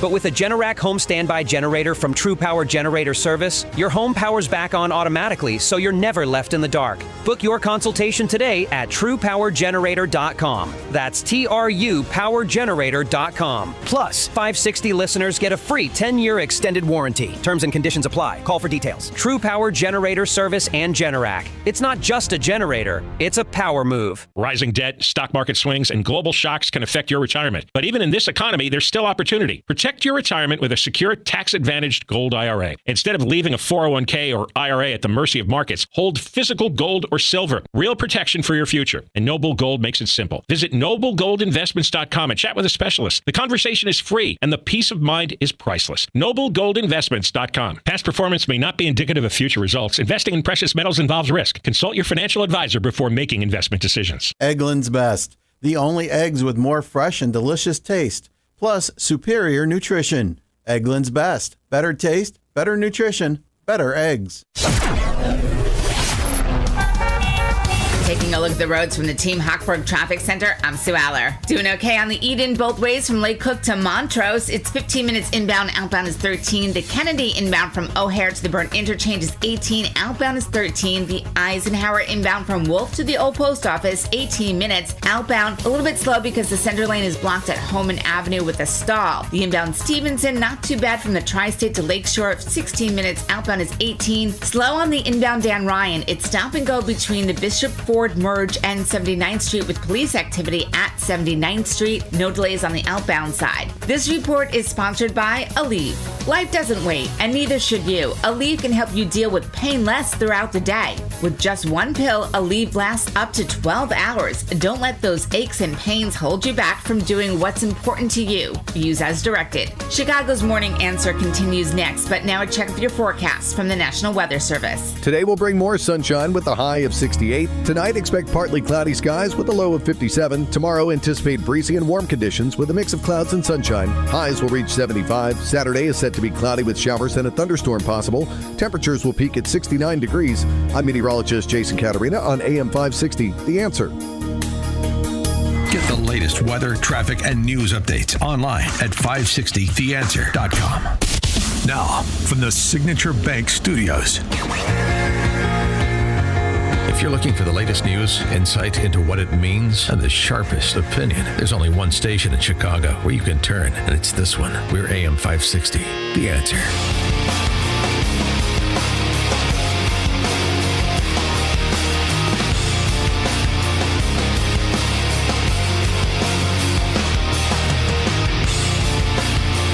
Top of the morning, Dan Proft here. So yesterday, as I mentioned earlier in the program, concurrent to that No Kings pregame CNN town hall that Klingon Collins moderated with Comrade Bernie and AOC, you had News Nation did a couple of panels over at the Kennedy Center moderated by Fredo Cuomo. And they included Bill O'Reilly, they included Tom Homan, and Stephen A. Smith for the panel on immigration law enforcement. And then there was one on the government shutdown. We mentioned Fetterman participated in that one. Earlier in the program, we mentioned that. But Tom Homan, when it was time for questions from the audience, he got a question from a Chicagoan about ICE agents and her concern that while she supports the overall mission, I mean, there's a reasonable question, while she supports the overall mission, she feels like they've gotten more aggressive. Gee, I wonder how the Chicago Press Corps' coverage of ICE has informed her opinion on that. But that's not where Tom Homan went. Take a listen to the exchange. Hi, Mr. Homan. I'm from Chicago. And while I do appreciate all the hard work that the ICE officers have been doing, taking the worst of the worst, it seems to become more aggressive recently, probably in the past 2 months. A couple days ago, there's a large train station down the street from my house, and there were ICE officers 5 o'clock in the morning. And that's not always affecting just them. It's affecting regular citizens, too. Delays, whatever. But I'm just curious why it's become so much more aggressive and seems in Chicago mostly. Well, a couple of things. Aggressive, I don't know if I use that term, but there's 1,000% increase on attacks on ICE officers. Have you seen the media lately? There's bounties on their heads for $50,000 to kill one of them. So they're very careful in the way they do these operations. They got to protect themselves. So I want to use the term aggressive. They're using a lot more precautions when they approach somebody. Mm-hmm. And he continued and responded to a question that Bill O'Reilly interjected as well. If the mayor wants less ICE agents on the streets of Chicago, then let us in the jail to arrest a bad guy in the safety and security of a jail where it's safer for Chicago residents, it's safer for the ICE agents, and it's safer for the alien. It doesn't make sense to release a public safety threat who's in the country legally back into the public. They like to say, well, we're a welcoming community. We want victims and witnesses of a crime who are illegally in the United States to feel free to come to the police without fear of working with ICE. That is a bunch of crap, because victims and witnesses of a crime don't want the bad guy in the neighborhood either. Amy's question, though, how common is it for the Chicago authorities to release dangerous migrants back into the population? Every day. Common? Every day. Do you have stats on it? Certainly we do. We got a number of detainers we issued that weren't honored. If you look at the number of criminals we wrestled off the streets of Chicago, ICE has made Chicago safer. The governor and the mayor should be calling President Trump and thanking him for taking public safety threats off that street. It makes the street safer for Chicago residents like yourself. No one's going to argue taking a criminal off the street doesn't make the community safer. I looked at the data this morning. There's over, there's about, between ICE and CBP, there's over about 530,000 removals. At 70%, you're looking at about 330,000 criminals that were removed from this country, which makes this country safer. And just in terms of the first part of it, which is, ICE agents may be a little on edge when you have political leadership that demonizes them every hour on the hour, essentially condones by not condemning violence. And you've seen any number of instances of violence against ICE agents just in the last week in Chicagoland. And this is the sort of thing that they're dealing with as you have organized and financed professional agitators and organizations that are doxing and targeting and following and coordinating and attacking. This was one phone call that one wife of a ICE agent in Dallas, Texas, received. This is from the Department of Homeland Security. They released this, a voicemail, and they claim, I don't know the basis they have to claim this, but they claim this was Antifa related. Hi, I'm just calling to say, assuming you're married to and with a last name like that, I don't know how you let your husband work for ICE and you sleep at night. You, your family. I hope your kids get deported by accident. How do you sleep? You. Did you hear what happened to the Nazis after World War II? Because that's what's going to happen to your family. Mm-hmm. Gregory Bavino, who is enforcement commander, he's on scene here. He was called out by Governor Pritzker as having no credibility on these issues, really. He talked a little bit about ICE's presence in Chicago, including the Broadview facility. And for those, they're violating court orders and all this hand-wringing about, if they don't follow court orders and, proceed through the process of litigation and they just ignore judicial orders, then who can arrest them? And this is a step towards authoritarianism. Not immediately removing the fence outside the Broadview facility is a step towards authoritarianism, and not announcing I'm about to release tear gas against you Jacobins because you're attacking us is a step towards authoritarianism, and so forth. Well, yeah. Work yourself all up into a lather. Pay no attention to what's actually happening and how this law enforcement agency and the Trump administration is comporting itself as it pertains to litigating matters in question. That's what this is all about. That fence, the National Guard, state and locals helping us is to make our community and our homeland a safer place. That's what this whole thing is about.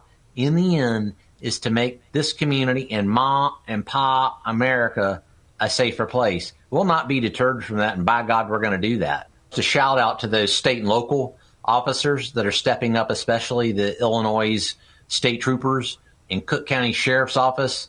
Broadview Police Department has some officers there as well. They're doing a great job. They're in a very difficult situation against some very violent protesters that we've seen are bringing weapons, semi-automatic weapons, and then assaulting immigration officers, ICE and Border Patrol agents, while those weapons are on their person. That's what those Illinois state troopers are up against right now. And then to what you said towards the fence being taken down, we kept that fence up as long as we could up until the very last hour last night. That's how important that fence was to us. Anything we can do to protect a federal facility is what we're going to do. That's why the fence was up there in the first place. Allie, when you have extremists and weak-minded individuals, the same people we've just talked about, that are killing detainees in ICE custody, shooting illegal aliens dead in ICE custody, absolutely that's something to be concerned about at the Broadview facility or any other federal detention facility. That's why that fence was up. It was taken down by a judge. You wonder what those judges are thinking there, whether it's legislating from the bench or what.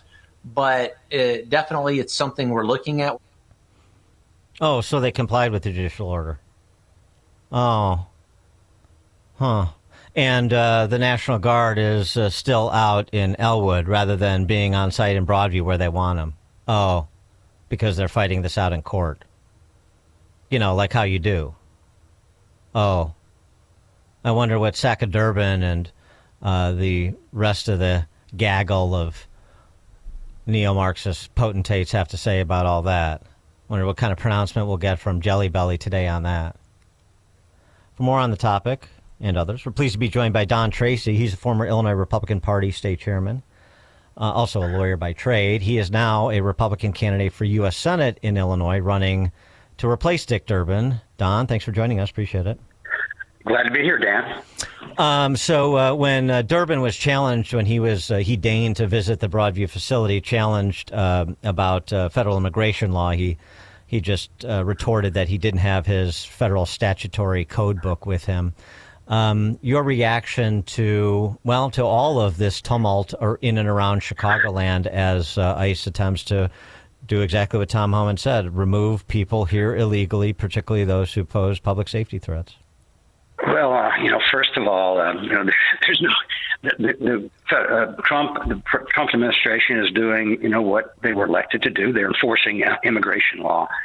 And it wasn't, and we need to remember, it wasn't that long ago where there was consensus, even among the Democrats, that we need to enforce federal immigration law, that you can't have a real country unless you have real borders. Obama was even referred to as the deporter-in-chief. In his first term, he deported about 3 million, more than President Trump deported in his first term. Even Biden and Schumer, were quoted as supporting federal immigration law. So, what has happened? And I'm trying to think what changed. Well, I'm thinking, maybe it's the open borders activists that have taken over the Democrat Party, because this Democrat Party is not what it used to be.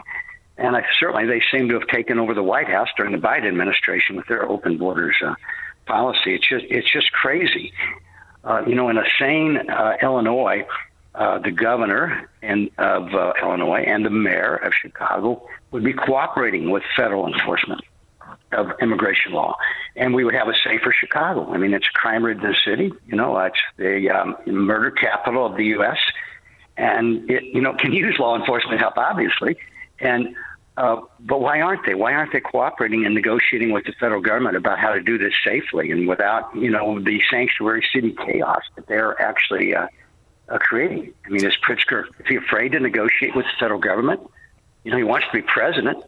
If Pritzker was president, he'd have to negotiate with Putin and Chairman Xi and the Ayatollah of Iran and Kim Jong-un.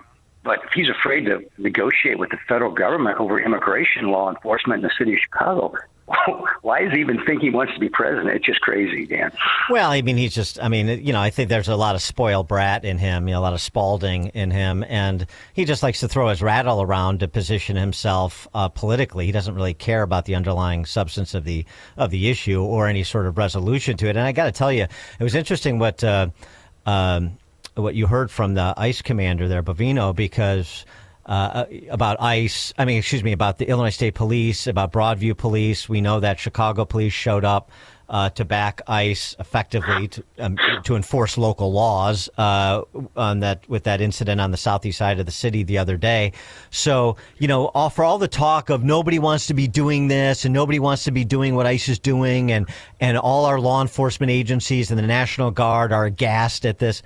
I don't think so. I know these guys can't talk because their jobs are on the line, but state troopers did a great job outside that Broadview facility. You're getting, for all the talk from the Broadview mayor about this conflict between Broadview police and ICE, doesn't sound like it. CPD doesn't sound like it. And we heard from the superintendent last week as well. He certainly wasn't indicating anything of the sort. So, actually, like law enforcement and National Guard, the people that we otherwise respect and rely on, I think my sense is that they're pretty well aligned with ICE here and misaligned with our civilian political leadership at the state and federal level. And that should be something that's frightening to constituents as well, that you have your political leadership not aligned with your law enforcement. Yeah, I couldn't agree more. But also there is the aspect that there is the National Guard nearby, even if they're not deployed. And based on the court proceedings, I think it's pretty clear if the local law enforcement isn't able to protect the federal facilities and the federal officers sufficiently, then, the National Guard is there to help. But Dan, there's quite a contrast here, because we don't have to, just imagine what it would be like if the governor and the mayor would cooperate, because, we have a case study in Memphis, Tennessee, and you might not remember, Dan, but, I, as you said, I've been a lawyer for about almost 50 years now, but I've also been in business. I have my, name on the front of a paycheck, not on the back. But I practiced law in Memphis, went to law school down there, lived in Memphis for about 7 years. And Memphis, through the governor of Tennessee, is cooperating, and the local mayor is cooperating with federal law enforcement there. And just last week, they arrested 523 gang members in Memphis. Then they found 30 missing children. And Tom Homan, who you had quoted on earlier, he often talks about, I think, 100,000 missing children from the open borders policy, and engaged in who knows what, human trafficking, sex trafficking. And so that's just an important part of the federal law enforcement mission, too, is finding these missing children. They found 30 in Memphis last week. Who knows how many are in Chicago? And if the local authorities would cooperate, they could find more missing children there in Chicago. The Baker and Donaldson firm down there. Howard Baker was Reagan's chief of staff, 87 to 88. Well, and Memphis is similar in that it was, it's the murder capital of the U.S. per capita, while the U.S. is Chicago is the murder capital in the U.S. In total. Right. I mean, Memphis has all kinds of endemic problems similar to Chicago, just on a smaller scale. But I think that's right. I think the angle that you're taking too is to say, look, law enforcement, all these self-styled humanitarians that are throwing, throwing things, or worse, ramming cars of ICE officers.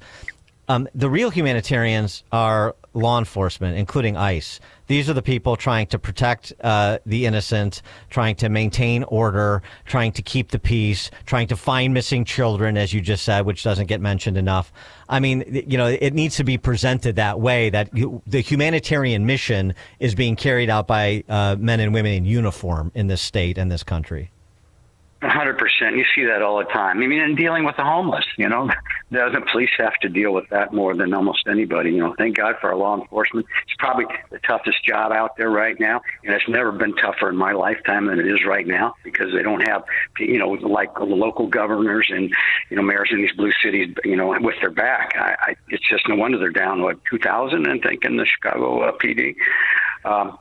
But, rather than, cooperating like, Memphis, and, we don't seem to have this problem in Milwaukee. And I think D.C. is now cooperating, Pritzker and Johnson, they're like inciting resistance to federal law enforcement. They are, seem to be encouraging assaults by calling, federal law enforcement officers, as you mentioned before, thugs, Gestapo, and fascist. I mean, how can they say they're against, they're not inciting violence when they're using language like that? So you're going to, in the general election here next year, you're going to face either the Lieutenant Governor Juliana Stratton or one of two congresswomen, Raja Krishnamoorthi or Robin Kelly. I can't really identify any daylight between them on the issues, whether it's open borders or government shutdowns or confiscatory tax policies. So do you care who you face? Does it matter, do you think? I have the same problem. I can't identify any daylight. I mean, they're all radical, leftists, progressives.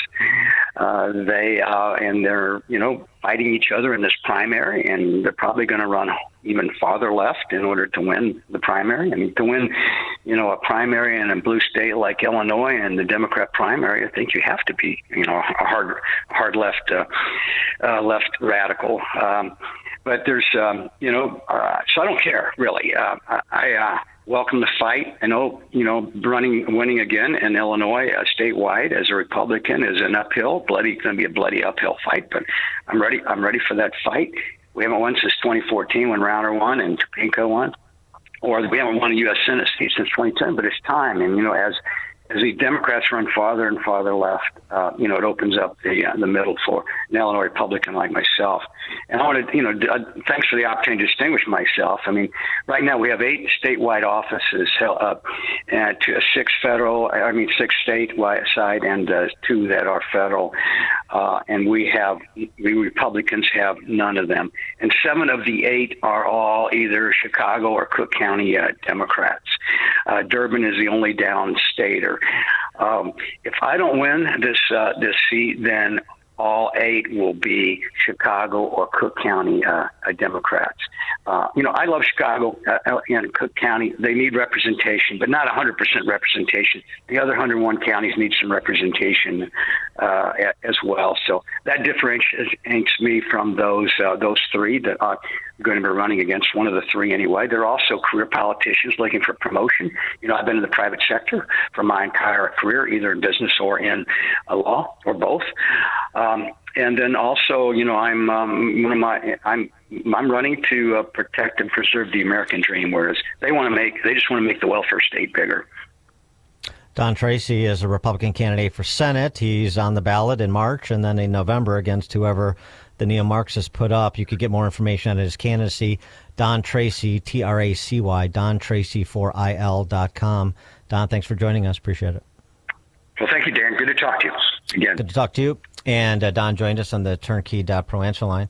Coming up at 7:07, we'll turn our attention to the Middle East, at least in part, when Noah Rothman joins us, talk a little bit about the prospects for a lasting peace there. That was actually a topic on that CNN No Kings pregame, too, so we'll hear what AOC had to say about it. It is now 7 o'clock on AM 560 WIND Chicago.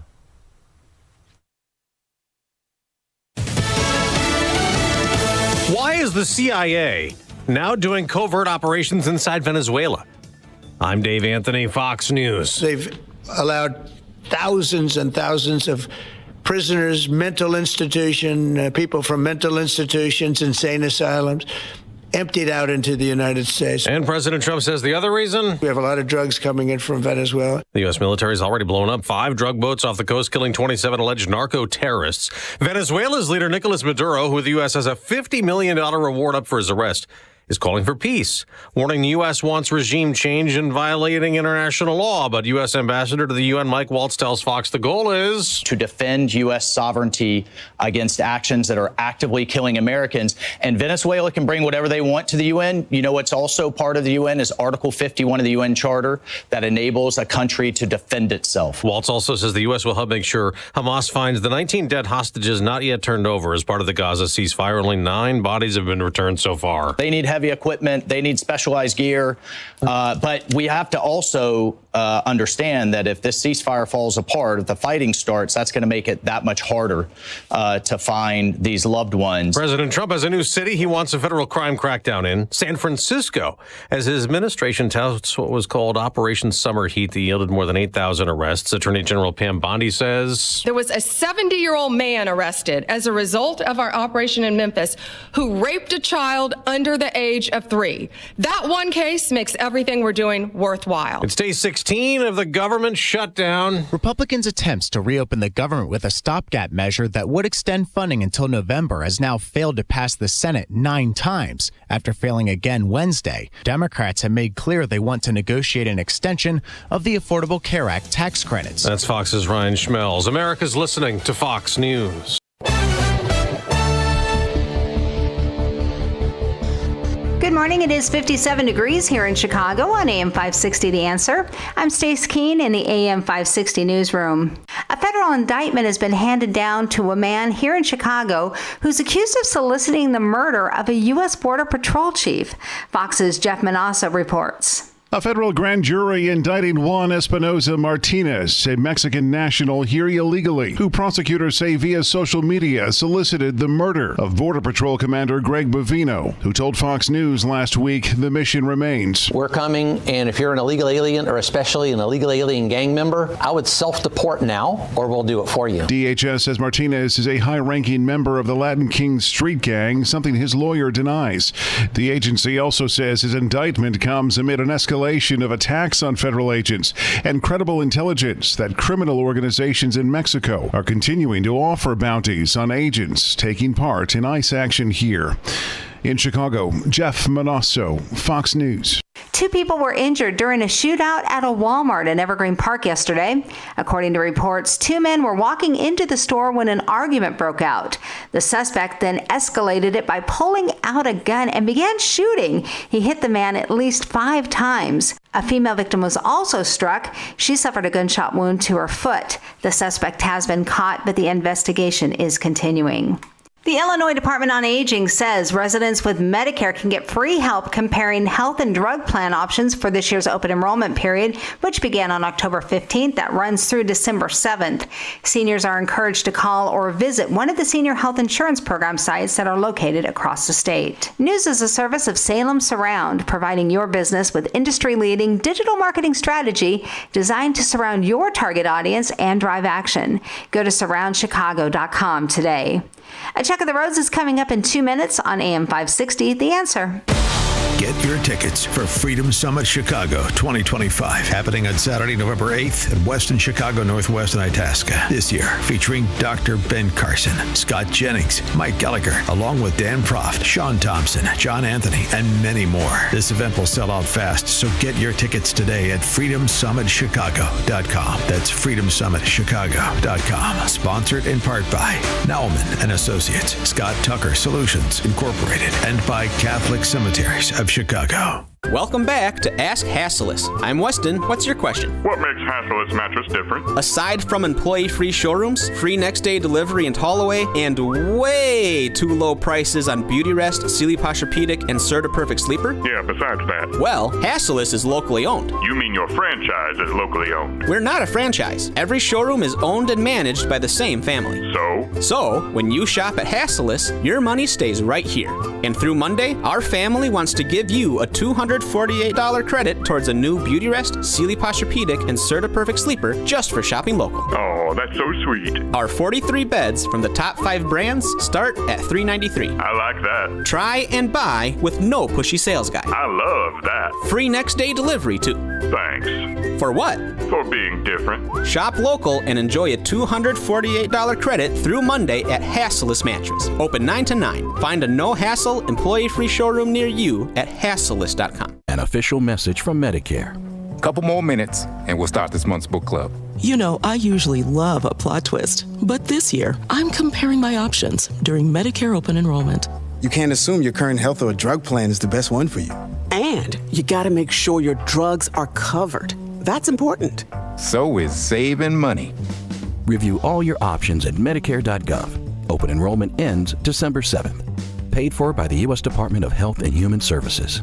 The children of our nation know little to nothing about 9/11, but the Tunnel to Towers 9/11 Institute is righting this wrong by helping teachers educate kids in kindergarten through 12th grade. Their nonfiction first-person accounts are told through videos and the Discovering Heroes book series. The Institute offers full scripted curriculum units with background for teachers, a speakers bureau for classrooms, a mobile exhibit that's an interactive museum with 9/11 artifacts and FDNY guides. Donate $11 a month to Tunnel to Towers at t2t.org. Sean Thompson here, and I'm with the team from Access One, the founder and chairman, Mark Joswiak, and vice president, Enzo Scafidi. We're talking about how Access One can help business with their IT challenges. If you had to explain IT services and what you guys do to a 10-year-old, what's the best way to do it? I would say think about whenever you have a problem with anything technology related, an IT services company is who you would call to fix it. And that's basically it. So you have a problem. I like to say anything with a power cord. If it has a power cord and you're having trouble, call Access One. I would say just even anything connecting to the internet. Yeah. Pretty much. What's the biggest myth or misunderstanding business owners have when it comes to this arena? What do they take for granted? What do they miss? They think they're protected when really they're not sometimes.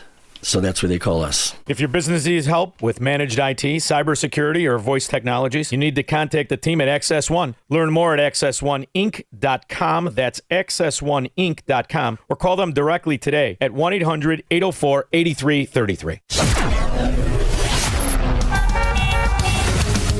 Taking a look at the roads from the Team Hochberg Traffic Center, I'm Sue Aller. Still looking okay on the Eden inbound from Lake Cook to Montrose, 15 minutes. Outbound, 16. The Kennedy inbound from O'Hare to the Burnt Interchange is 30 minutes. Getting real slow both ways now. Outbound is 33. The Eisenhower inbound from Wolf to the Old Post Office, 32 minutes. Outbound is 25. The Stevenson inbound slows down from the Tri-State to Lakeshore, 36 minutes. Outbound is 27. Now inbound on the Dan Ryan, that is stop and go between the Bishop Bishop Ford merged in 79th Street with police activity at 79th Street. There's also a stall off on the right shoulder in the express lanes of the inbound Dan Ryan right after 35th Street. No delays on the outbound side, and you want to watch out for a crash on Route 53 northbound at Northwest Highway. Delays go back to the Jane Addams. This report is a service of Quick Delivery Service. Chicago's Morning Answer continues next, but now a check of your forecast from the National Weather Service. Today will bring more sunshine with a high of 68. Tonight, expect partly cloudy skies with a low of 57. Tomorrow, anticipate breezy and warm conditions with a mix of clouds and sunshine. Highs will reach 75. Saturday is set to be cloudy with showers and a thunderstorm possible.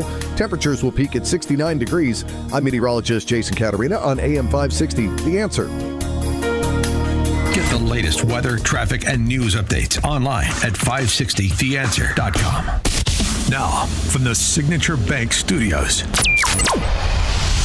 this is Chicago's Morning Answer with Dan Proft on AM 560. The Answer.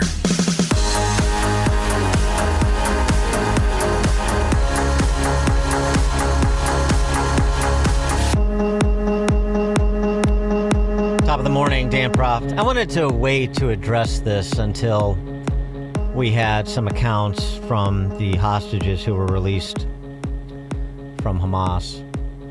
We had some accounts of what their captivity was like. I assumed we would get some relatively soon, and we have an account. A good piece over at Breitbart, written by Joshua Klein, about two young men who were 22 when they were seized by Hamas at that concert back on October 7th of 2023 and taken into captivity. They were among the 20 released. And it's the details are pretty horrifying in terms of their treatment. And what I'm saying in terms of wanted to wait to address something before we got accounts like we got from these two young men. I'm talking about what Christiane Amanpour had to say on the occasion of the hostage release. Now, remember, this is somebody, and I know there's no consequences. It's like these politicians who regularly call anybody who disagrees with them Nazis. Christiane Amanpour 5 years ago, I guess now, 2020, accused the Trump administration of practicing like Kristallnacht. Which is a very specific sort of accusation against the Trump and the Trump administration of being Nazis and persecuting individuals, not really Jewish individuals, because she doesn't seem particularly aligned with Jewish people. This is what she said on the occasion of the hostage release earlier this week. And I think for sure people who start to talk to the hostages who've only just been released will find that it will take a long, long time for them to recover physically but also mentally. It's been a terrible, terrible 2 years for them, because not only are they there, they're probably being treated better than the average Gazan because they are the pawns and the chips that Hamas had. Now Hamas has given up all its leverage, by the way, by giving them all up. So that is a victory for the Israelis. Probably being treated better than the average Gazan. From the piece, the two men in question, I'll just go their first names, Guy and Eviatar, if I'm pronouncing that right. They were in captivity for a year, being starved, being humiliated. They go into detail on what those things were like. And then this happened more than a year ago. June 24th, 2024, Hamas told them they were being moved to a quote-unquote better place. Instead, the men were shaved, disguised as militants, and loaded onto a Red Crescent ambulance packed with armed terrorists, which, by the way, is an abuse of humanitarian cover, using a first responder cover. Anyway, this is quoting, "They put a surgical mask over our eyes so we couldn't see. After 20 minutes, the air changed. We rushed downhill, and I understood we were entering a tunnel. My worst fear, to be buried alive." After a short drive, they were forced to march for more than 2 hours through Hamas's underground labyrinth. And one of them, who didn't have glasses and didn't have great vision, was stumbling around on the uneven flooring. Shoved into a concrete chamber barely 3 feet wide, 6 feet high, and 40 feet long, with 4 thin mattresses on sand and a hole in the ground for a toilet. The iron door slammed shut behind them, sealing them inside with a fourth hostage, who had already been alone there for 6.5 months. That was our tomb, he said. I think that moment was the worst moment in my captivity because then I understood we were going to stay inside those tunnels for eternity. The air was scarce, the humidity unbearable. For the first 3 weeks, we were so deprived of oxygen that we could barely breathe straight. And they talked about how they tried to literally share the oxygen with one another, how they skipped food because they didn't want to, they wanted to avoid the thirst that comes from eating because they were so deprived of both food and water. And just more detail. And with that Hamas terrorists said to them about the starvation and the deprivation, we want you to come out looking like Holocaust survivors, for leverage and so forth. And they sort of did from the pictures and the videos that have been released. And they go through other aspects of their captivity, all of which occurs as they're, in a small room 25 or 30 meters before the ground, where they spent more than the last year thinking that was going to be their final resting place. But they were treated better than the average Gazan, according to Christiane Amanpour, who we're supposed to take seriously as a journalist. This prompted an apology. And by the way, Richard Grinnell posted about this. He understood from CNN that, or for somebody he knows at CNN, that Amanpour did not want to issue this apology, that CNN compelled her to do so. Just to give you a little bit more color on this person. Now, earlier live on air, I spoke about what a day of real joy this is for Israeli families whose loved ones are finally being returned from 2 years of horrific Hamas captivity, and for civilians in Gaza who finally had a reprieve from 2 years of brutal and deadly war. I noted that for the hostages who are finally home, it'll take a long time for them to recover mentally and physically. But I regret also saying that they might have been treated better than many Gazans because Hamas used these hostages as pawns and bargaining chips. But that was insensitive and it was wrong. From speaking to many former hostages and their families, like everyone, I've been horrified at what Hamas has subjected them to over 2 long years. They've told me, as you've just heard, their stories of barely being able to breathe in the tunnels, not being allowed to cry, being starved and made to dig their own graves. And of course, today, some of the hostages are coming back in body bags. Your first day on the job, was it, Christiane? Didn't know anything about Hamas? Didn't know anything about terrorist organizations that keep people in captivity as bargaining chips? Surprised to learn about the sort of treatment they endured? It's just despicable, honestly. And it will go without consequence. Noah Rothman is a senior writer at National Review. He's the author of The Rise of the New Puritans, Fighting Back Against Progressives' War on Fun. Noah, thanks for joining us. Appreciate it. My pleasure. Thank you. If you want to comment on Amanpour or actually just beyond Amanpour, sure, sort of what you think about the Western media's impact on the last 2 years of coverage, their last 2 years of coverage, what sort of impact it had on the how long this lasted and what it took to ultimately provide at least some temporary reprieve to the hostilities and, more importantly, secure the hostages. Yeah, so I actually watched that segment live, and it got even more bizarre as she continued in her disjointed rant. Not only did she say all that really ridiculous stuff about the hostages, and we've since learned a variety of ways in which they were treated horribly, burnt, severely, not allowed to wash themselves. Some hostages described being force-fed, actually, closer to as release day got closer and seemed inevitable so that they didn't appear as skeletal as they were over the course of the last 2 years. So obviously, Amanpour is lying when she says, like everybody else, I was horrified. Like everybody else, I've consumed all these stories. You haven't. Either you hadn't or you've compartmentalized it. And I think that was more like she compartmentalized it because later on in the interview, she starts protesting the notion that we're going to see a resumption of the pace, the quickening pace of normalization agreements between Israel and its Sunni Arab partners that was interrupted by this war. Indeed, one of Hamas's objectives was to arrest the process of normalization in the Arab world with Israel. And she said, no, these aren't peace deals. You can't call them peace deals. They're normalization agreements. It's totally different, and therefore we can evaluate them differently. The distinction that she sees is one that eludes me, seems to elude much of the region, and because it was so incomprehensibly incoherent, I think it was pretty revealing of what her objective was, which is to say, and to insist that there cannot be peace in the region until the Palestinian question is settled. That is a shibboleth to which the peace processors, of which Christiane Amanpour is very much a part, have dedicated themselves to for decades. And it is undermined by the existence of the Abraham Accords. The Abraham Accords said, no. We don't deal with that first. We deal with the Palestinian question last. The first problem is Iran. And that logic was so compelling that it ended up convincing a lot of the region's Muslim powers to engage in military and intelligence sharing covertly first and then overtly eventually, leading to diplomatic recognition and the prospect of commercial ties. You have really Israelis vacationing now in Dubai, in the UAE. And this sort of thing begets commercial relations, begets diplomatic relations, begets a new covenant in the Middle East. And there's nothing they fear more. Nothing.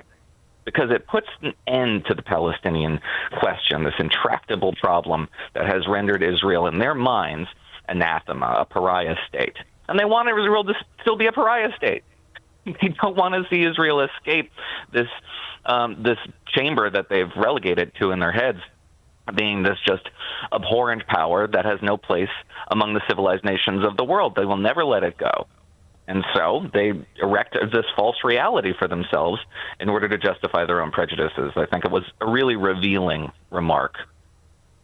The Abraham Accords, since you mentioned them, there was a good piece in Semaphore by the ambassador from Israel to the UAE, saying, essentially arguing where I think you were going, that the Abraham Accords helped pave the path towards peace because you had this cooperation between Israel and some of these Arab states as it pertains to, the beneficiaries of Iranian sponsorship to engage in terrorism against the state of Israel. And so the combination, I just want to get your view on this, the combination of the groundwork that was laid with the Abraham Accords plus the strike on Iran's nuclear facilities, how much that was instrumental in bringing this to the end that it brought. Yeah, very instrumental, as well as the Qatar strike. The Qatar strike was not tactically successful. It was not tactically successful because it didn't neutralize the targets it set out to neutralize. But it was strategically successful because it compelled Qatar, as one of these states that plays both sides, Turkey is another, to give up the ghost and say, listen, this war is coming to our five-star hotels. This is over.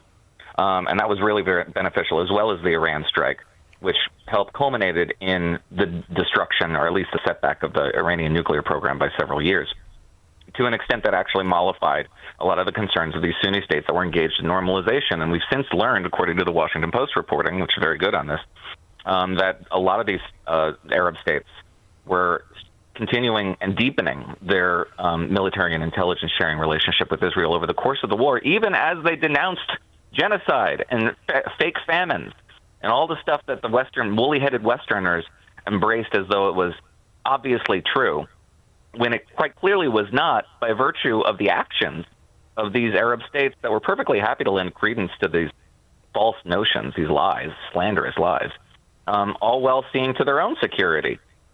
Nobody in the West who articulated or lent credence to the genocide lie, the famine lie, seemed willing to reconcile these two mutually exclusive concepts. And they're still not. I don't see anybody in the West who insisted that there's this horrific campaign of wanton violence in Israel or in Gaza, contending with the fact that we now have the remnants of Hamas on the streets of Gaza summarily executing anybody and everybody they label a collaborator with Israel, by which they mean somebody who we cannot control and somebody who might represent a threat to our power. insofar as we no longer have a leadership caste and have to violently, thuggishly retain whatever power we can. They're going around just slaughtering people. And what do we hear from the genocide clan? At least there's peace in Gaza. At least no one's dying in Gaza anymore. They don't care. They never cared about the Palestinians. They never cared about the Gazan people. They only care about seeing Israel lose. And to the degree that Israel has not lost, it's driving them up a wall. It's making them sound incoherent because they wanted Israel to lose and it didn't. So they have to scratch out some sort of a narrative that allows them to continue to claim that Israel's a pariah state on the back foot that will never be a normal state in the absence of a full Palestinian state, fully recognized by the world, even though we have two non-contiguous territories with two governments that are at war with each other. It doesn't make any sense. So they have to make it make sense by erecting all these fictions for themselves. It's really quite abhorrent. A good example of what you're describing, the presumptive next mayor of New York City, Zohran Mamdani, on with Martha McCallum. And for a guy who was running around suggesting that he was going to personally arrest Bibi if he set foot on New York City soil, boy, he is doing a full sort of Pontius Pilate right now. But do you believe that Hamas should lay down their weapons and leave the leadership in Gaza? I believe that any future here in New York City is one that we have to make sure that's affordable for all. And as it pertains to Israel and Palestine, that we have to ensure that there is peace. And that is the future that we have to fight for. But you won't say that Hamas should lay down their arms and give up leadership in Gaza. I don't really have opinions about the future of Hamas and Israel beyond the question of justice and safety and the fact that anything has to abide by international law. And that applies to Hamas, that applies to the Israeli military, applies to anyone you could ask me about. Boy, that neo-Marxist revolutionary doesn't have any opinions now. It's a big difference. There's a guy who has not had one unexpressed thought on the Palestinian-Israeli conflict his entire adult life. In college, this was his big cause. He founded the Students for Justice in Palestine chapter at his very elite college that he went to. He's being a coward there, perhaps a politically adroit coward, but folks like Peter Beinart, who have their finger on the pulse of this kind of movement, are more than willing to say what probably I would be willing to venture Mr. Mamdani believes, which is that this peace deal is not a peace deal, it's a bad deal, in part because it allows, and 8 Arab nations have signed on to, the notion that Israel has permanent strategic interest in Gaza and will retain a presence on the Gaza Strip to the tune of about 40% of the Gaza Strip. And they don't like it. They want Israel to leave. They want Gaza to reconstitute itself, to rearm, to reengage in the resistance to the Zionist entity. That's what they want. And they're too afraid to say it. Peter Beinart, God bless him, isn't. But Mr. Mamdani, who understands now that his pathway to power in New York City is predicated on making himself a little less of a menacing presence. Just has to shade his views a little bit, but nobody's confused about what he believes and what he wants to see. And what he wants to see is the continuation of war on terms that are beneficial to Israel's enemies. That's it. The pronouncement that Trump made at the cabinet meeting earlier this week, where he said, look, Hamas is going to disarm. That's part of the 20-point plan. Hamas is going to disarm, but a lot of people are skeptical, Mr. President. They're going to, just reconstitute themselves as they've always done.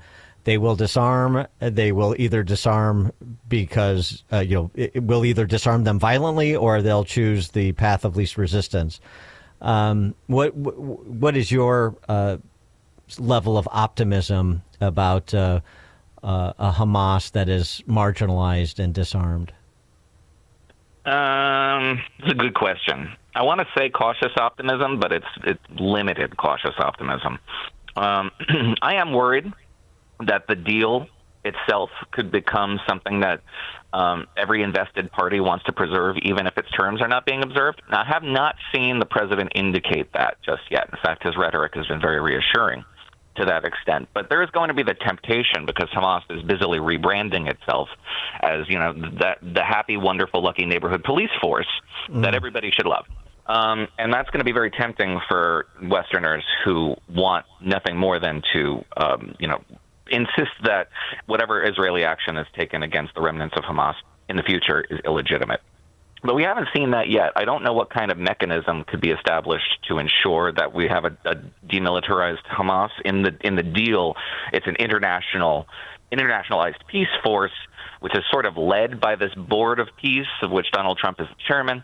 I have no faith in international military forces. They tend to be unwieldy beasts that actually end up undermining the interests of the West, in part because they're usually infiltrated by international governments, which, by the way, most of which are not especially hostile, or not especially favorable to Western interests. So I'm skeptical, but I don't want to engage in a failure of imagination, and the president's rhetoric has been very reassuring. So I'm willing to hold out the benefit of the doubt for now, but there's a long road ahead. Noah Rothman, senior writer at National Review, author of The Rise of the New Puritans, Fighting Back Against Progressives' War on Fun. Noah, thank you as always. Thank you.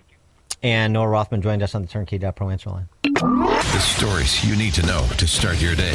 This is Chicago's Morning Answer on AM 560. The Answer. The following is not an actor, but a real-life story from Trinity Debt Management. Every day, I speak with people who are worried and are feeling a lot of pressure because of credit card debt. That's why I'm very proud of what we do at Trinity. We just help. We give people the support they need, along with a real plan to become debt-free. Credit card bills are consolidated into a single monthly payment that is much less than what they were paying before. Most of our members end up saving thousands and even may improve their credit scores by as much as 200 points. I know from the bottom of my heart that I'm making a difference in the lives of the people we help. It just makes me really happy. If credit card debt has you down, call Trinity at 1-800-990-6976. My name is Julie, and I'm a Trinity counselor. Call me and become debt-free for keeps. 1-800-990-6976. These days, people who are in pain are taking control of their health and looking beyond traditional medicine. Dan Proft here from my friends at QC Kinetics. People just like you are finding lasting relief without steroids, medications, or surgery. Here in Chicagoland at QC Kinetics, that's where they're finding it. Here's how it works. Your blood contains tiny but mighty healing tools. At QC Kinetics, Dr. Caravelli and her team get to the root of where your pain stems from and concentrates natural healing tools in the exact location. By putting these natural elements to work, your body can revitalize joints, literally using your own power to heal. It's a simple injection, not a hospital stay. It's fast, all natural, and there's no downtime. So, if your back, knees, or shoulders are keeping you from enjoying life, you should explore your options before having surgery. To do that, call my proud sponsor, QC Kinetics, today and schedule a free consultation with Dr. Caravelli and her team. Your first consultation is free, so there's no reason to wait. Call QC Kinetics now, 312-827-6261. That number again, 312-827-6261. One more time, 312-827-6261. And tell them Dan Proft sent you when you do. If you need custom boxes and crates, expert packing and crating, import-export transloading with heavy lift capability, the DC Group delivers. It all started 51 years ago with DC Export and Domestic Packing, the hard work of founders Dominic and Carol Cochemiglio. Their family's desire to exceed customer expectations, backed by an incredible team and loyal customers, is now driving expansion. From their humble roots in a garage-sized building to 100,000 square feet in the Chicago area, 45,000 in Greenville, and a new Houston facility, they're coast to coast. And their sister company, DC Transport, handles everything from container drayage to super heavy haul loads across North America since 1991.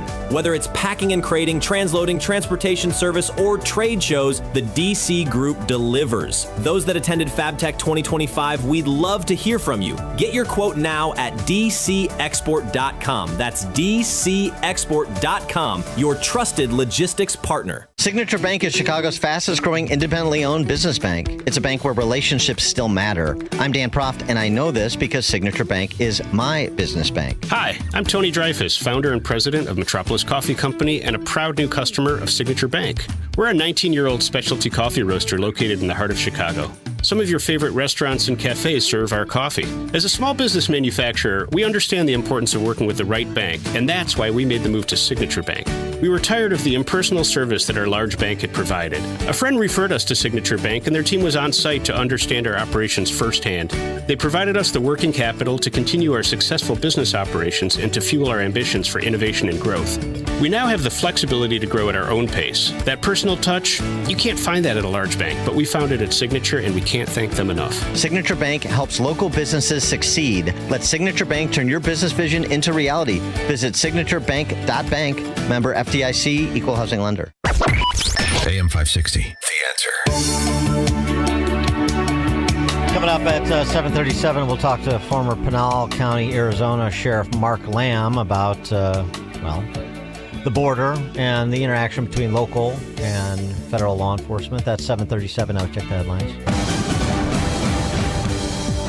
Good morning. It's 58 degrees in Chicago on AM 560 The Answer. I'm Stace Keene in the AM 560 newsroom. The Illinois Department on Aging says residents with Medicare can get free help comparing health and drug plan options for this year's open enrollment period, which opened up yesterday and runs through December 7th. Seniors are encouraged to call or visit one of the senior health insurance program sites.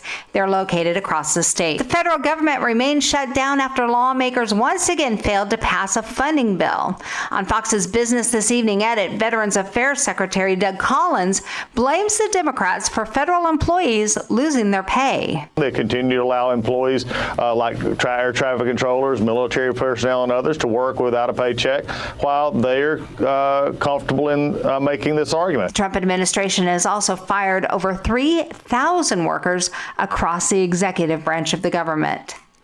News is a service of AlmostFreeTeeth.com. Overpaying for dental implants is over. If you have a medical PPO insurance, find out how you could save 90% off on average to get your smile back.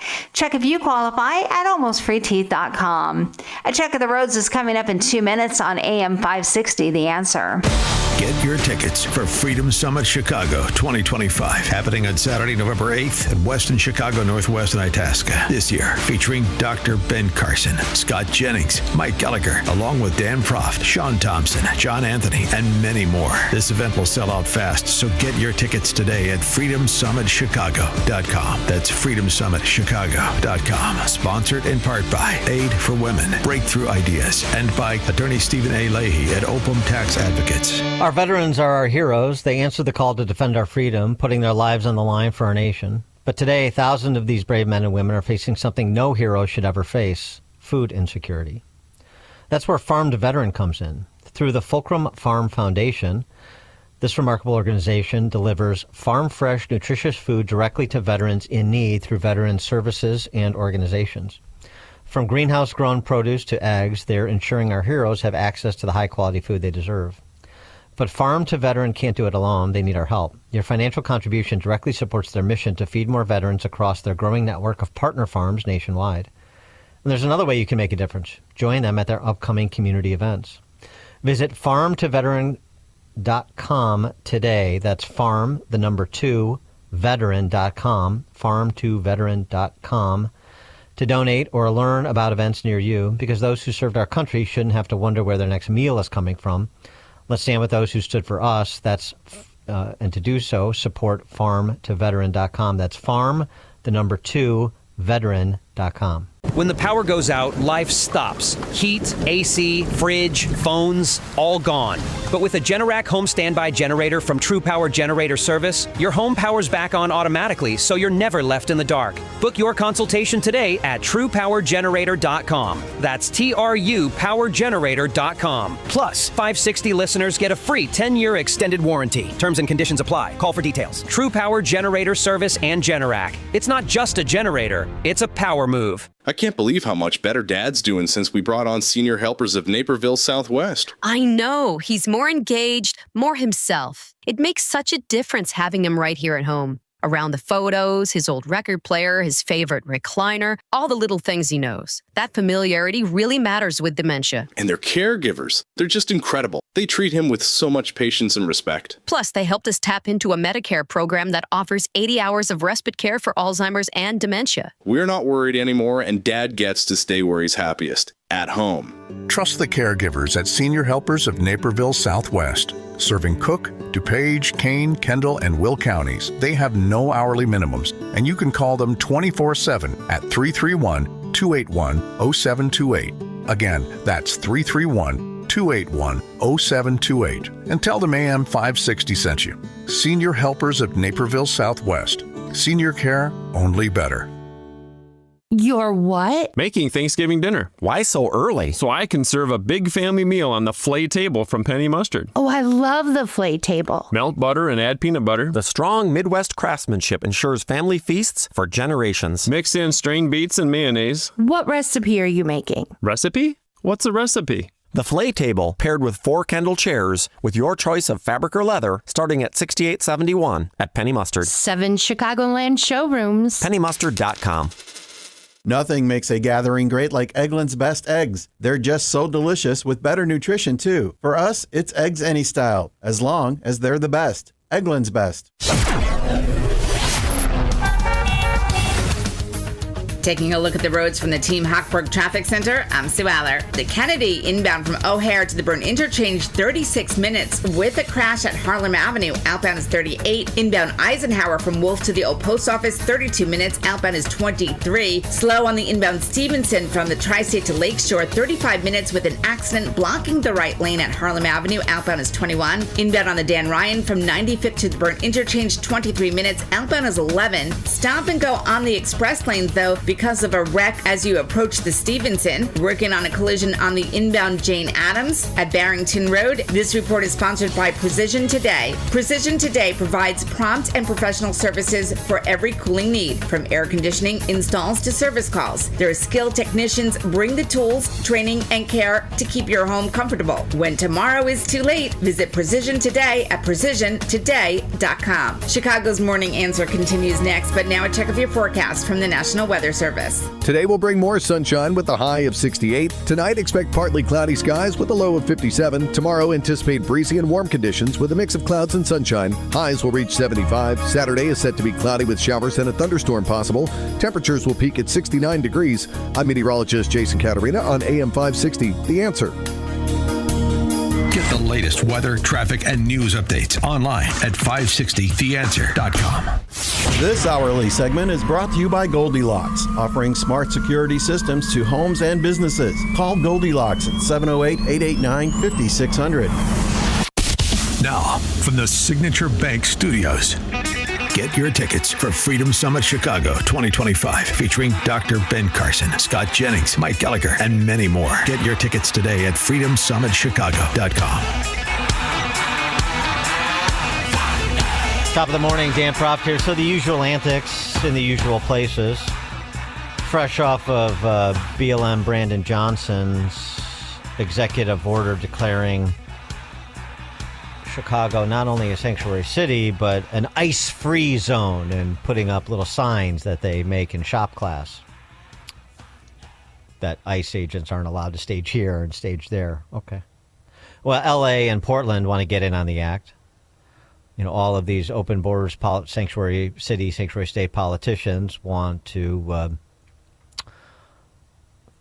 follow suit, feed their neo-Marxist-based voters the red meat that is required to hold them at bay and enjoy their support.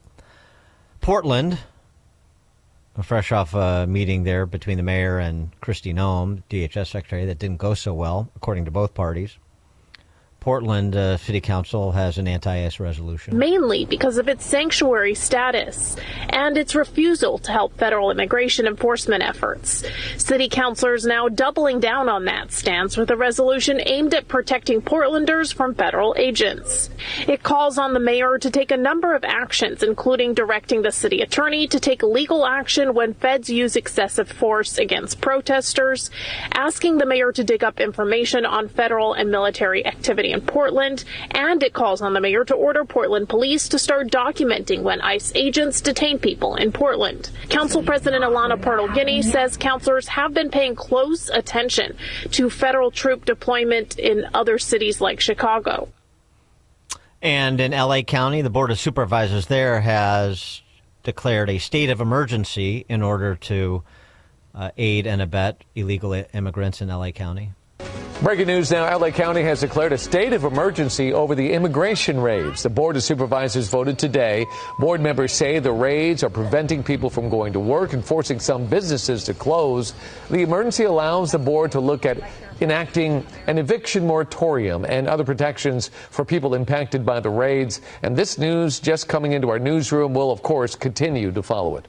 Oh, well, let me help you. Not only an eviction moratorium, expanding access to existing $30 million in funds for the emergency rent relief program for illegal immigrant tenants to make emergency rent payments for people in this country illegally residing in LA County.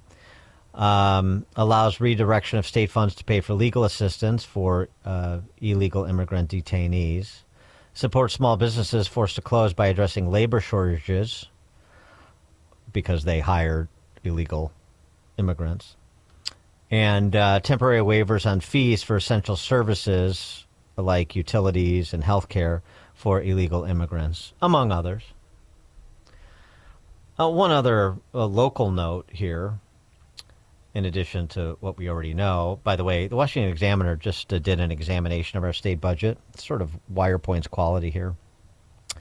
And the state of Illinois paid $629 million towards taxpayer-funded health care, just the health care piece, for illegal immigrant adults from July 1st of last year through June 30th of this year.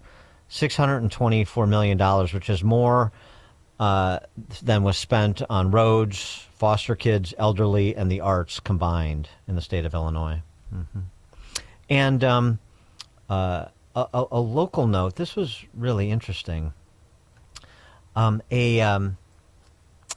Email that was sent to the chief and the leadership of the Aurora Police Department, Aurora, Illinois, not Aurora, Colorado. Aurora, Illinois, which is what, the third most populous city in Illinois? This from John Lash. This is the same guy, by the way, who refused the presidential directive to lower flags to half staff in honor of Charlie Kirk. He refused. The fire chief, at least in Aurora, ignored that refusal, did it anyway. So good for him. But just gives you a sense of this classless leftist. That's the mayor of Aurora, Illinois. Hello, Chief and APD leadership, he writes. I just wanted to jot a quick thank you note for those who participated in the meeting with the Latino community about ICE in our neighborhoods. Sadly, this problem is not going away anytime soon. Listen to this. Historically, the police have been on the wrong side of history during the civil rights movement and the labor movement defending Capitol. The pivotal points in American history are when police realized that their solidarity should be with labor and not Capitol. In this current struggle, I believe that we are 2 or 3 years from a moment where we will see the shift in solidarity. I would like to see Aurora lead and show something different. It will create discomfort during the transformation. I noticed during the march towards Blue Kangaroo, whatever that is, when the police escort disappeared, that activists I didn't know used their vehicles to block the intersections and protect the marchers. All living things have the capacity to evolve and grow. Government is about to go through a huge evolutionary period and shed that which is not necessary and refocus on what is important. As government continues to disintegrate from the top down, we have an opportunity to reinvent the ways we find food, water, shelter, and protection.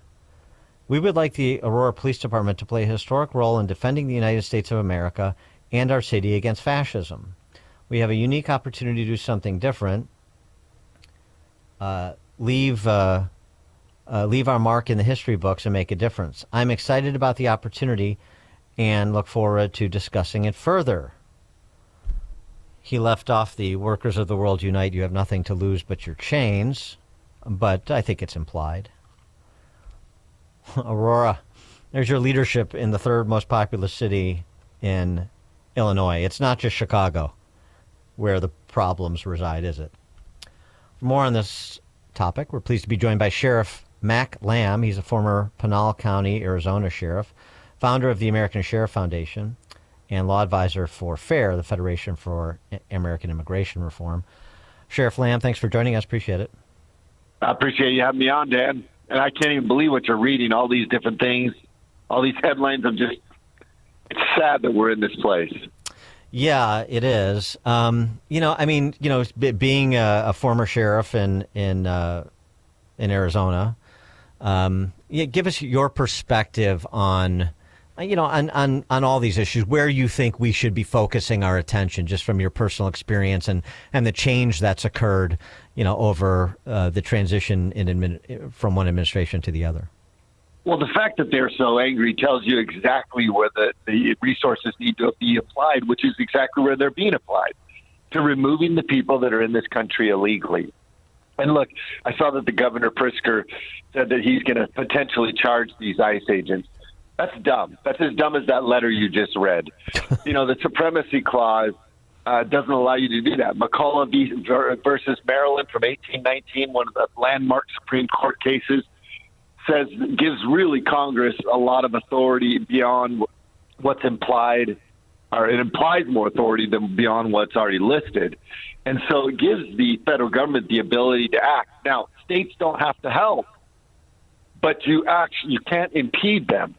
And furthermore, when I look at Brandon Johnson and I look at Portland and I look at Aurora and all these people and all these laws they're passing, I personally think they're breaking the law.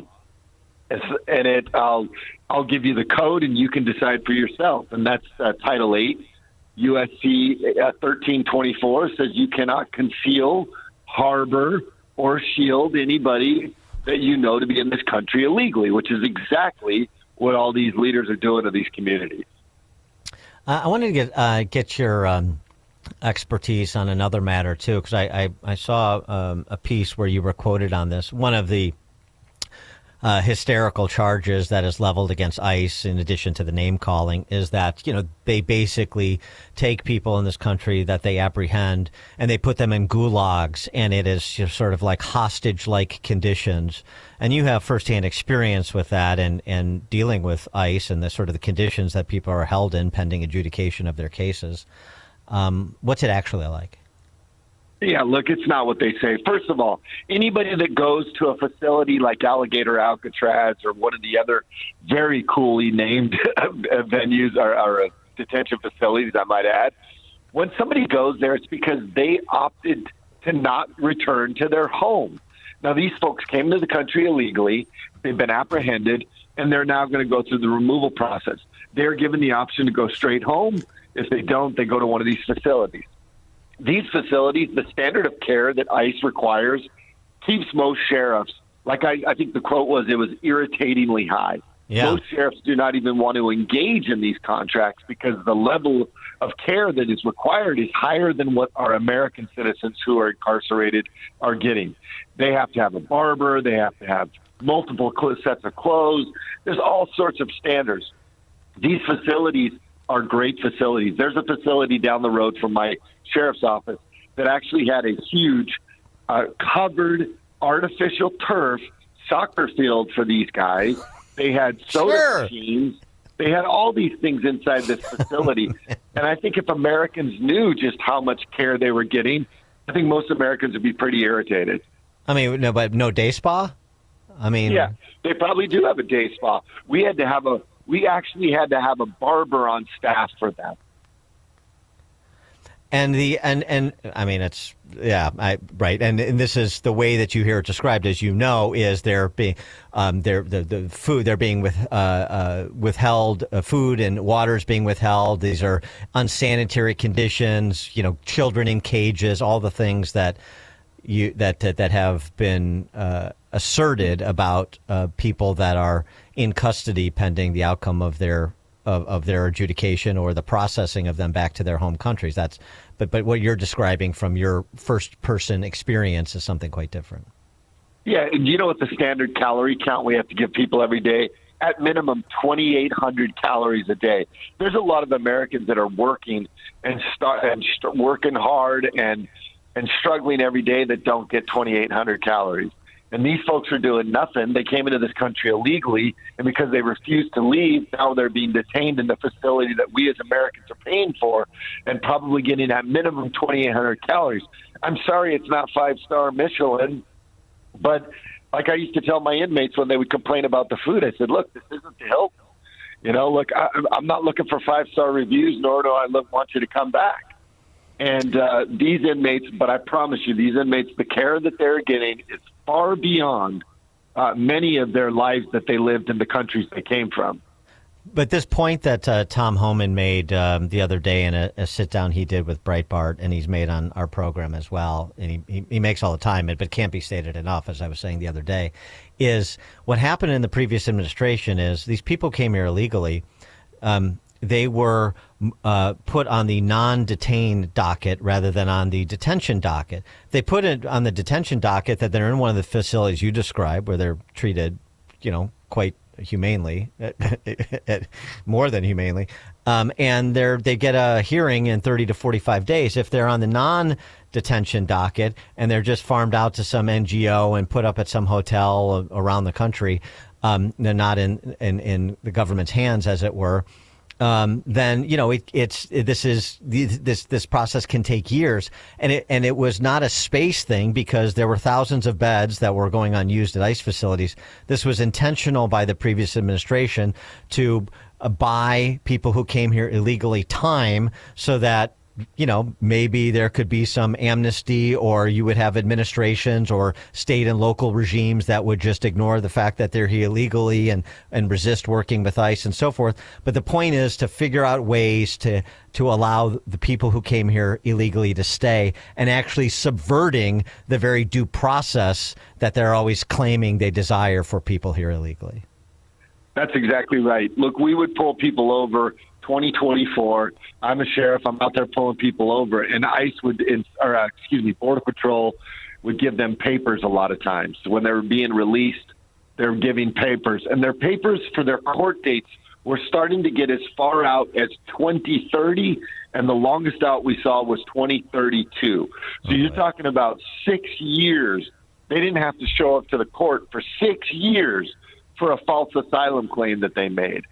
And so, the system is broken. We don't have enough judges, and now the president he's made some changes. I think due process is an American thing, but due process, let's say we do apply due process here, I think due process can be as simple as an agent deciding whether you are here in this country legally or illegally. And President Trump has done a great job by allowing the military now to come in and be the arbiters of that. And so they'll get their due process, but it will be quick and it will be the way it should be. And if anybody's mad at President Trump, who they should be mad at is President Joe Biden and Kamala Harris and Mayorkas and that administration, because they are the ones that failed to do their job, that they intentionally opened the borders to flood this country full of people. And they did it for 4 years. And this is the consequences of what they did. So if you want to be mad at somebody, if you don't like people being removed from this country, which Bill Clinton and Obama did as well, then you should be mad at Joe Biden, because he is the one that let these people in this country. And what is the situation in Arizona today as compared to under Biden? I haven't heard much from your Democrat Governor Katie Hobbs on the topic. She's been noticeably silent. Yeah. Well, luckily, it's been much better, and that has nothing to do with Governor Katie Hobbs. That has to do with President Trump. All we needed was new leadership, and they were able to come in. It started to have an impact, a positive impact, before President Trump was even sworn in. Now that President Trump has been sworn in, the last 10 months have been phenomenal, being able to stop the flow of people. We still have a huge job in removing people, and there are still people showing up to the border. They're being apprehended and being removed and being processed the way they're supposed to be processed. So the difference has been stark. Now what we're seeing some large drug seizures. The cartel is now forced to go back to their old methods for getting people in. But just a quick note to the Americans who are listening and people in Chicago. The cartels over the last 4 years brought a lot of drugs and humans into this country. And they did it for a lot of reasons, because they knew that if President Trump won, there's a downturn in their market. There is a ton of drugs already in this country, and they continue to bring it in. But more alarming is they are trafficking human beings. Women and children are being trafficked for sex and labor in this country every day. And the benefactors are the cartel. They understand that you can sell a pill once, but you can sell a human being over and over and over again.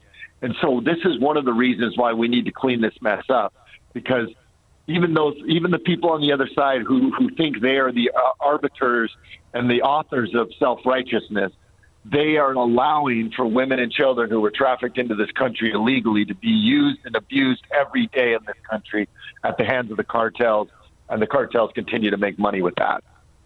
He is former Pinal County, Arizona Sheriff Mark Lamb. He's also a founder of the American Sheriff Foundation and law enforcement advisor to the Federation for American Immigration Reform.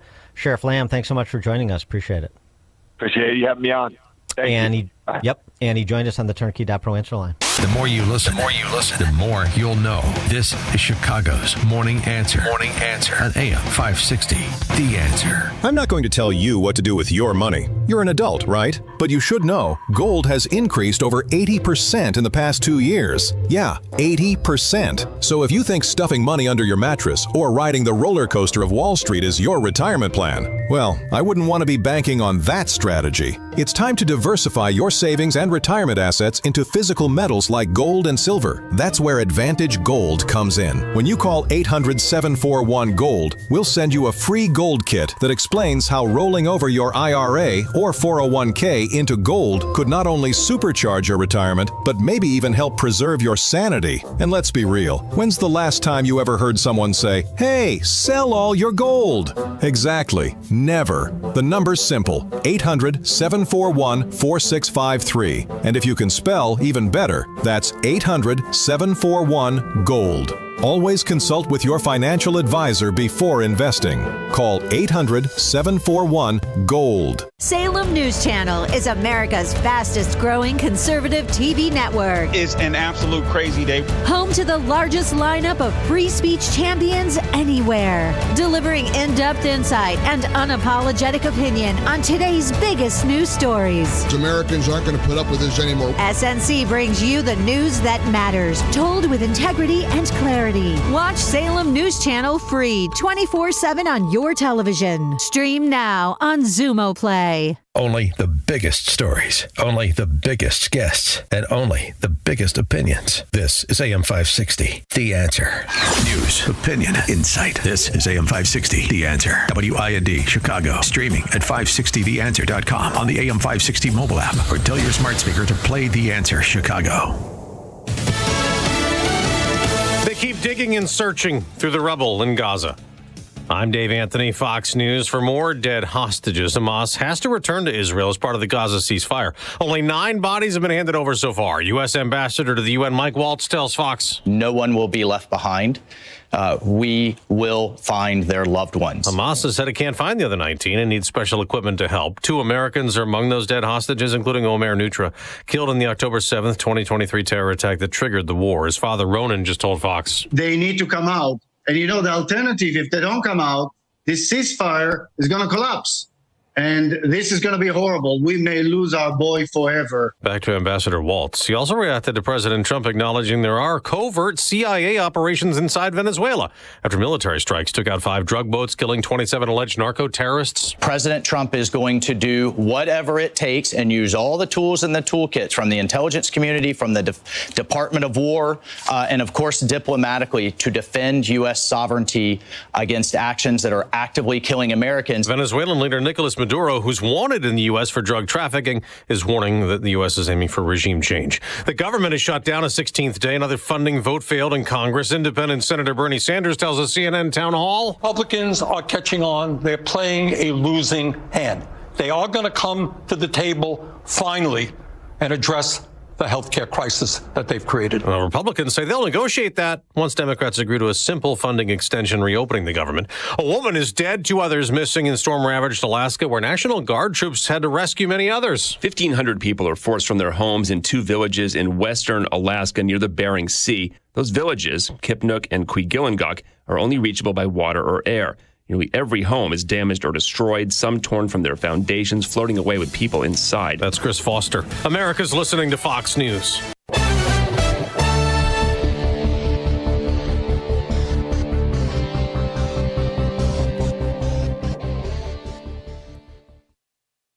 Grand jury in Illinois has indicted an alleged Latin Kings gang member for allegedly placing a bounty On Gregory Bovino, Fox's Griff Jenkins has more. Juan Espinoza Martinez is an illegal alien from Mexico. The indictment alleges he knowingly used a facility of interstate commerce, namely an Apple Model 16 cellular telephone, in Snapchat with intent that a murder be committed. The bounty offered $2,000 on info on Bovino, $10,000 if you, quote, take him down. Martinez's attorney says his client is innocent and has no ties to gangs, but Bovino refutes that, adding the threat environment for ICE is increasing. Things have changed a lot. Since those bounties were put out, we've had to take different measures to keep our agents safe. This comes as DHS says there's now a tiered bounty system set up by Mexican cartels. The U.S. Department of Homeland Security says attacks on its own agents are up 1,000% since the beginning of this year. Cook County's top judge has signed an order barring ICE from arresting people in court. Detaining residents outside courthouses has been a common tactic for federal agents who have been stationed outside county courthouses for weeks, making arrests and drawing crowds of protesters. Now, this order bars the civil arrest of any party witness or potential witness while going to court proceedings. It also includes arrests inside courthouses and in parking lots surrounding sidewalks and entryways. The U.S. Department of Homeland Security defended the practice of making arrests at courthouses, saying it's just common sense. This news update is a service of Quick Delivery Service. When you need same-day delivery, when you need the fastest service, when you need a last-minute delivery, go to quickdelivery.com and get a quote right now. That's quickdelivery.com. A check of the roads is coming up in 2 minutes, but first, time now for the AM 560 Business Beat, a service of I'm Liz Signature Bank. Klayman, and this is the Fox Business Report. Ford is recalling more than 59,000 SUVs and other cars because of a possible fire risk. The U.S. National Highway Traffic Safety Administration says the models include Lincoln MKC, Explorer, Fusion, Bronco Sport, and Mavericks. The recalled cars have engine block heaters that could crack and coolant could leak. KeyCorp is back to making a profit after losing money a year ago. The Cleveland-based bank's quarter top predictions. Wall Street's Bank of New York Mellon is reporting business that was better than expected in the summer quarter. Snap-on, the tool company, is also reporting an upbeat summer, even though the company says it was dealing with considerable uncertainty and trade turbulence. It was helped by people fixing up their cars. That's your Fox Business Report. I'm Jenny Cosola. Invested in you. Your home is a valuable asset, and you want to take care of your home. From roofs, siding, windows, and doors to furnaces, flooring, landscaping, and much more. Listen to your go-to for all things home. It's Home Answers Radio every Sunday morning at 9. Presented by Lang Home Medical Equipment, Valdecast Windows and Doors, and by JeffBuysYourHouse.com. Get answers from industry experts so you can make informed decisions about your home improvement. Right here on AM 560, The Answer. Don't miss In Grace with Pastor Jim Scudder Jr. Now heard on Sunday mornings at 7:30. Tune in and find hope as Jim Scudder explores God's Word and His world each Sunday morning right here on AM 560, The Answer. Honey, why does it take you so long to get ready? Oh, because I've got one tiny sink. I'm trying to balance makeup on the back of the toilet, and the mirror's always fogged up. Sounds like a circus act. Exactly. And I perform every morning. At Forever Remodeling, we create bathrooms that fit your life, not the other way around. From extra storage to spa-like showers and timeless finishes, we make your mornings easier. Visit foreverremodeling.com. That's the number 4, everremodeling.com. Welcome back to Ask Hassellus. What makes Hassellus Mattress different? Aside from employee-free showrooms, free next-day delivery, and prices that are way too low? Yeah, besides that. Hassellus Mattress is locally owned and managed by the same family. So, your money stays right here. And through Monday, you'll get a $248 credit towards a new Beautyrest, Sealy Posturepedic, and Serta Perfect Sleeper just for shopping local. Thanks. For what? For being different. Find a no-hassle, employee-free showroom near you at Hassellus.com. President Trump has made some pretty amazing claims since he's taken his seat as president. He's delivering on what he promised. On Inauguration Day, Trump's very first declaration was, "The golden age of America begins right now. From this day forward, our country will flourish."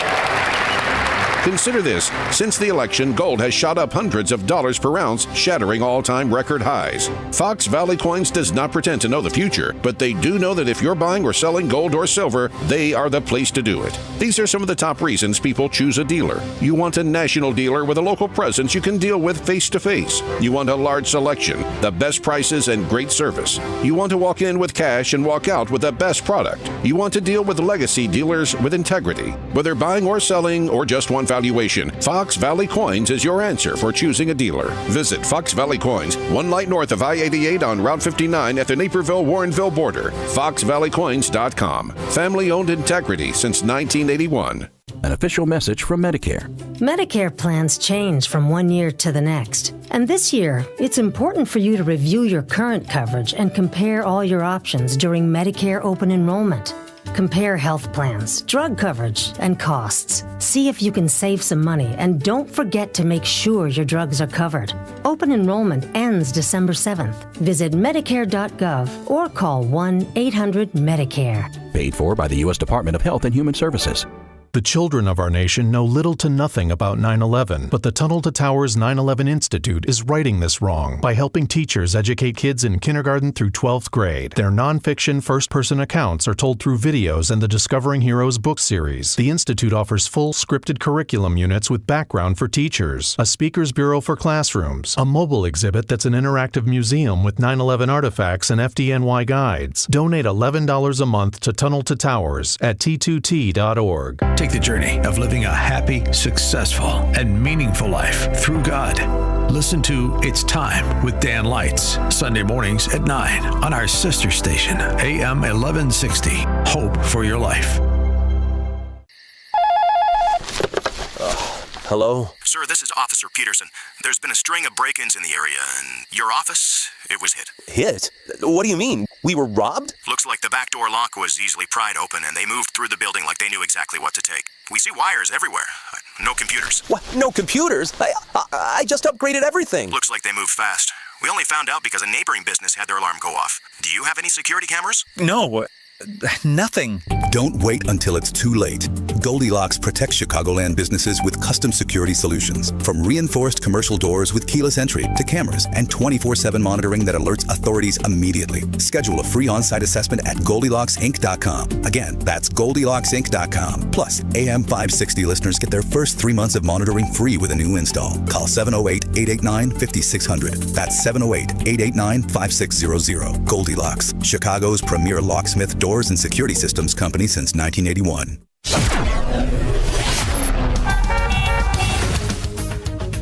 Taking a look at the roads from the Team Hochberg Traffic Center, I'm Sue Aller. Inbound on the Eden from Lake Cook to Montrose, 16 minutes. Getting slow on the outbound side, 29 minutes. The Kennedy inbound from O'Hare to the Burnt Interchange is 43 minutes. Outbound jammed at 54 minutes. The Eisenhower inbound from Wolf to the Old Post Office, 41 minutes. Outbound is 33. Slowing down inbound on the Stevenson from the Tri-State to Lakeshore, that's 44 minutes. Outbound, a solid 25. Inbound on the Dan Ryan, jam-packed between the Bishop Ford merge and 79th Street with police activity at 79th Street. So it's going to be 36 minutes from 95th to the Burnt Interchange. No delays on the outbound side. On the Bishop Ford inbound, you are slow between 111th Street and the Dan Ryan Expressway. And watch out for a crash on the Jane Addams eastbound at Beverly Road. Delays go back to Randall Road. This report is a service of Goldilocks. Chicago's Morning Answer continues next, but now a check of your forecast from the National Weather Service. Today will bring more sunshine with a high of 68. Tonight, expect partly cloudy skies with a low of 57. Tomorrow, anticipate breezy and warm conditions with a mix of clouds and sunshine. Highs will reach 75. Saturday is set to be cloudy with showers and a thunderstorm possible. Temperatures will peak at 69 degrees. I'm meteorologist Jason Caterina on AM 560, The Answer. Get the latest weather, traffic, and news updates online at 560theanswer.com. Now, from the Signature Bank Studios, this is Chicago's Morning Answer with Dan Proft on AM 560. The Answer.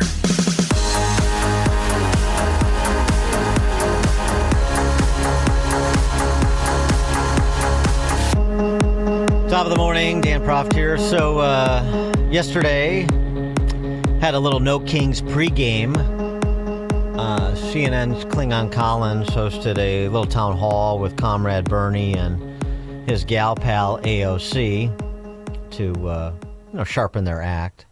And it was the usual hysterics and histrionics that you would expect from a couple of central planners. What we are dealing with is an unprecedented moment in American history. All right? So it's not only a debate about whether or not we can save health care for tens and tens of millions of Americans. It's also a broader issue. And that issue is whether or not we will accept the reality that a handful of very, very wealthy people are now making out like bandits while 60% of our people are living paycheck to paycheck. So I think what we are saying is that now is the time, not just on health care, but all across the spectrum. People can't afford groceries. The housing crisis is enormous. People paying 40, 50% of their limited incomes for housing. And all the while working class families are struggling to put food on the table, Trump gives his billionaire friends huge tax breaks, and they are getting richer and richer. So what all of this is about is, do the American people come together and demand that we have a government that represents all of us, or just wealthy campaign contributors? That is essentially what this whole fight is about. And right now, healthcare is in the middle of it. So I'm sorry, in the continuing resolution, you want a repeal of the Trump tax cuts that were just extended. What is it exactly you're talking about, Senator Sanders? No follow-up questions, because this was just an opportunity for them to pontificate and say the same things over and over again in different ways. AOC. Russ Vought just announced today in the laying off of federal workers. We learned today a judge has put a temporary restraining order because it is likely illegal what he and the Trump administration is doing. The problem is that this administration, the Trump administration, folks like Russ Vought, they think that destroying our health care, making sure that housing is too expensive to live in, that jacking up the cost of our groceries, they think all of this is about hurting Democrats. What they are doing is hurting Americans, and they are hurting this country. They're doing all that? You might be wondering, well, how are they doing that specifically? The how is not important. Just the accusation is sufficient. So AOC is wrong on the law, by the way, in terms of federal workers. That will get resolved when it gets past the TRO level and gets to a responsible judge, wherever that may be. May not be at the district court level, may be at the appellate court level, but regardless. And Bernie Sanders, wrong, unprecedented time. It's not even unprecedented for a Trump presidency. In his first term, there was a quote-unquote shutdown for more than a month. This is pro forma for this collection of the temper tantrum addled. Oh, and by the way, this is mainly about health care, but it's somehow about grocery prices and marginal tax rates and all these other things too. Speaker Mike Johnson detailed what the Dems' counterproposal in the House is for a CR. It includes all sorts of things that I don't think you could even argue are tangentially related to what Bernie and AOC were asserting. They would send $500 million to liberal news outlets by refunding the Corporation for Public Broadcasting. It would also restore up to $5 billion of American taxpayer funds for wasteful spending for international projects. Here's a couple of examples. This is in their legislation, their counterproposal on the CR to keep the lights open. This is what they want to do. They want to spend $24.6 million of your hard-earned dollars as a taxpayer for climate resilience in Honduras. They want to spend $13.4 million for civic engagement in Zimbabwe. They want to send $3.9 million for LGBTQI plus democracy grants in the Western Balkans. They want to spend $2.9 million of your dollars for desert locust risk reduction in the Horn of Africa. And $2 million for, quote, organizing for feminist democratic principles in Africa. We are not doing that. Oh, yeah. Somebody's going to have to explain to me how that reduces house prices or groceries. Okay, the prices of groceries. Okay. All right. We'll dispense with the silliness and get to the sum and substance, since we have this moment to talk about Obamacare and health care in this country. And for an adult conversation on the topic, we're pleased to be joined by Veronique Derugi, Senior Research Fellow at the Mercatus Center at George Mason University. She's written a piece, Democrats' shutdown fight won't lower health care costs, but here's what will. She actually has some substantive ideas that maybe some Republicans would like to listen to as well. Veronique, thanks for joining us. Appreciate it. Thank you for having me. So, the interesting thing about this theater that we're all in the audience observing is it's basically been telegraphed by congressional Republicans that we want the clean CR because we don't want some of the pork that Mike Johnson just ticked off. But when it comes to extending the enhanced Obamacare subsidies that were advanced by Biden and are scheduled to sunset at the end of this calendar year, the Republicans basically indicated that, yeah, they're on board to do that because they don't want to have to make an argument about why we shouldn't do that, and they don't want to suffer any potential political blowback for not doing it with a constituency that's gotten used to subsidies for the last couple of years, and even more importantly, would see even more dramatic increases in their health insurance costs than are anticipated without those subsidies. And so, they'll take the path of least resistance, as both parties like to do in D.C. So it's really sort of sound and fury, signifying not very much money at the end of the day. So I'm not quite sure, actually, that there's not going to be a big fight over extending those COVID-era extension of the Obamacare tax credit. I hope you're right. We're talking about the expansion part. I know that there are a lot of Republicans who would love to actually just not have the fight and just say, okay, let's renew them, for sure, because Republicans are often weak because, they're politicians. But I think there's a strong case to be made for why it would be ridiculous to extend them. And that is, first, this is an emergency spending. This is an emergency era extension.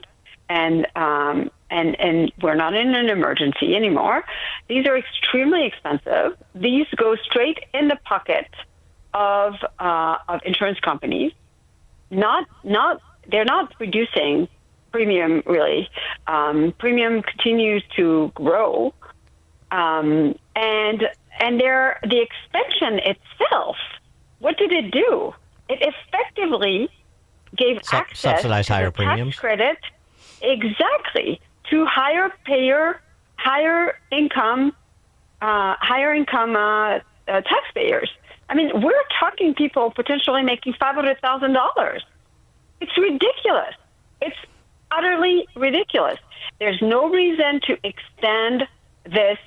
It's an emergency. They wrote into the law that it was going to sunset at the end of 2025. It should sunset, and it should not have been extended in the first place. The other thing that it does is that right now, I guess the tax credit covers something like 75% of the premium, and this is like, expanding the coverage to 90%. And for people who are buying these very expensive, that's the whole idea, basically. It's a scam to attract people who are low risk, who will buy high premium, to make the whole pool thing look less sick, basically. And in fact, one of the things that this is doing is that there are millions of people who are, getting these premiums, getting these insurance products, and they're not using them, but the insurance company is putting taxpayers' money in their pockets. This is what the Democrats want to extend. Right. Right. Right. And of course, the great irony of Bernie and AOC and these other leftist populists pretending like they want to stick it to the big insurance companies on behalf of the little guy in America. the other thing that is just really crazy to me, I mean, Speaker Johnson is right about the Democrats. The stuff they wanna increase is crazy. They wanna revert the reduction in the growth of Medicaid spending that was passed to pay for part of the One Big Beautiful Bill. But they're not. I wish they were telling the American people, understand that getting rid of this emergency spending tax credit, right, does not get rid of the tax credits for those who need it the most. It will revert to what it was before COVID, before Biden came into office, and that means that basically lower income will continue to have access with all of their premiums paid for. The middle class Americans also will have access to very large credits. And so they're trying to pretend that they want to get rid of the whole Obamacare system. Of course, because they have what they're doing at all. No, right, but they have to. The healthcare system will crash if you don't extend these enhanced emergency subsidies to people making up to $500,000, like you just said. I mean, this is the two-step they do to try to woo this new constituency they think they have with the enhanced subsidies. But I suppose the question then becomes, if there is going to be a pitch battle by maybe a handful of Republicans who will try to organize opposition, then, what should they be arguing in addition to drawing these lines of demarcation so everybody understands what and who we're talking about? What, in terms of policy proposals, short of repealing Obamacare, should they be advancing? Well, they're not going to be arguing for repealing Obamacare. It looks like Republicans have completely given up. Right. Some of the things that they should be doing is like twofold: reducing the spending on the program, and increasing supply. The best way to lower prices, the best way to lower the cost of healthcare is to increase the first. Innovation is a way to do this, and drug companies do a lot of that. But more innovation and also more supply, and not supply of pharmaceutical through competition, but also more supply of people in the business of helping, so more doctors, more nurses, more PAs. So, for instance, allowing nurses and PAs, physician assistants, to actually treat more people, do more things that right now they can't do, would be a very good thing, because they're less expensive than doctors, right? And they have, not all the skills, but they can do way more than they're allowed to do now. So that's a way to increase the supply. Well, you're going to run into the AMA on that score, aren't you?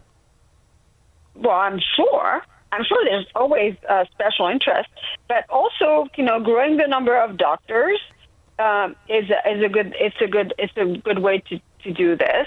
And you want to lower the cost? Just the first simple step: go after the fraud.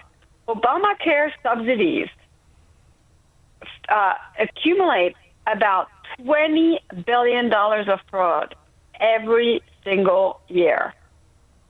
When Congress passed Obamacare, they wrote into law that basically you can't really go after when, let's say, someone gets more in a tax credit or in a subsidy effectively to buy their premium, and it turned out that their income is much higher than they said it was.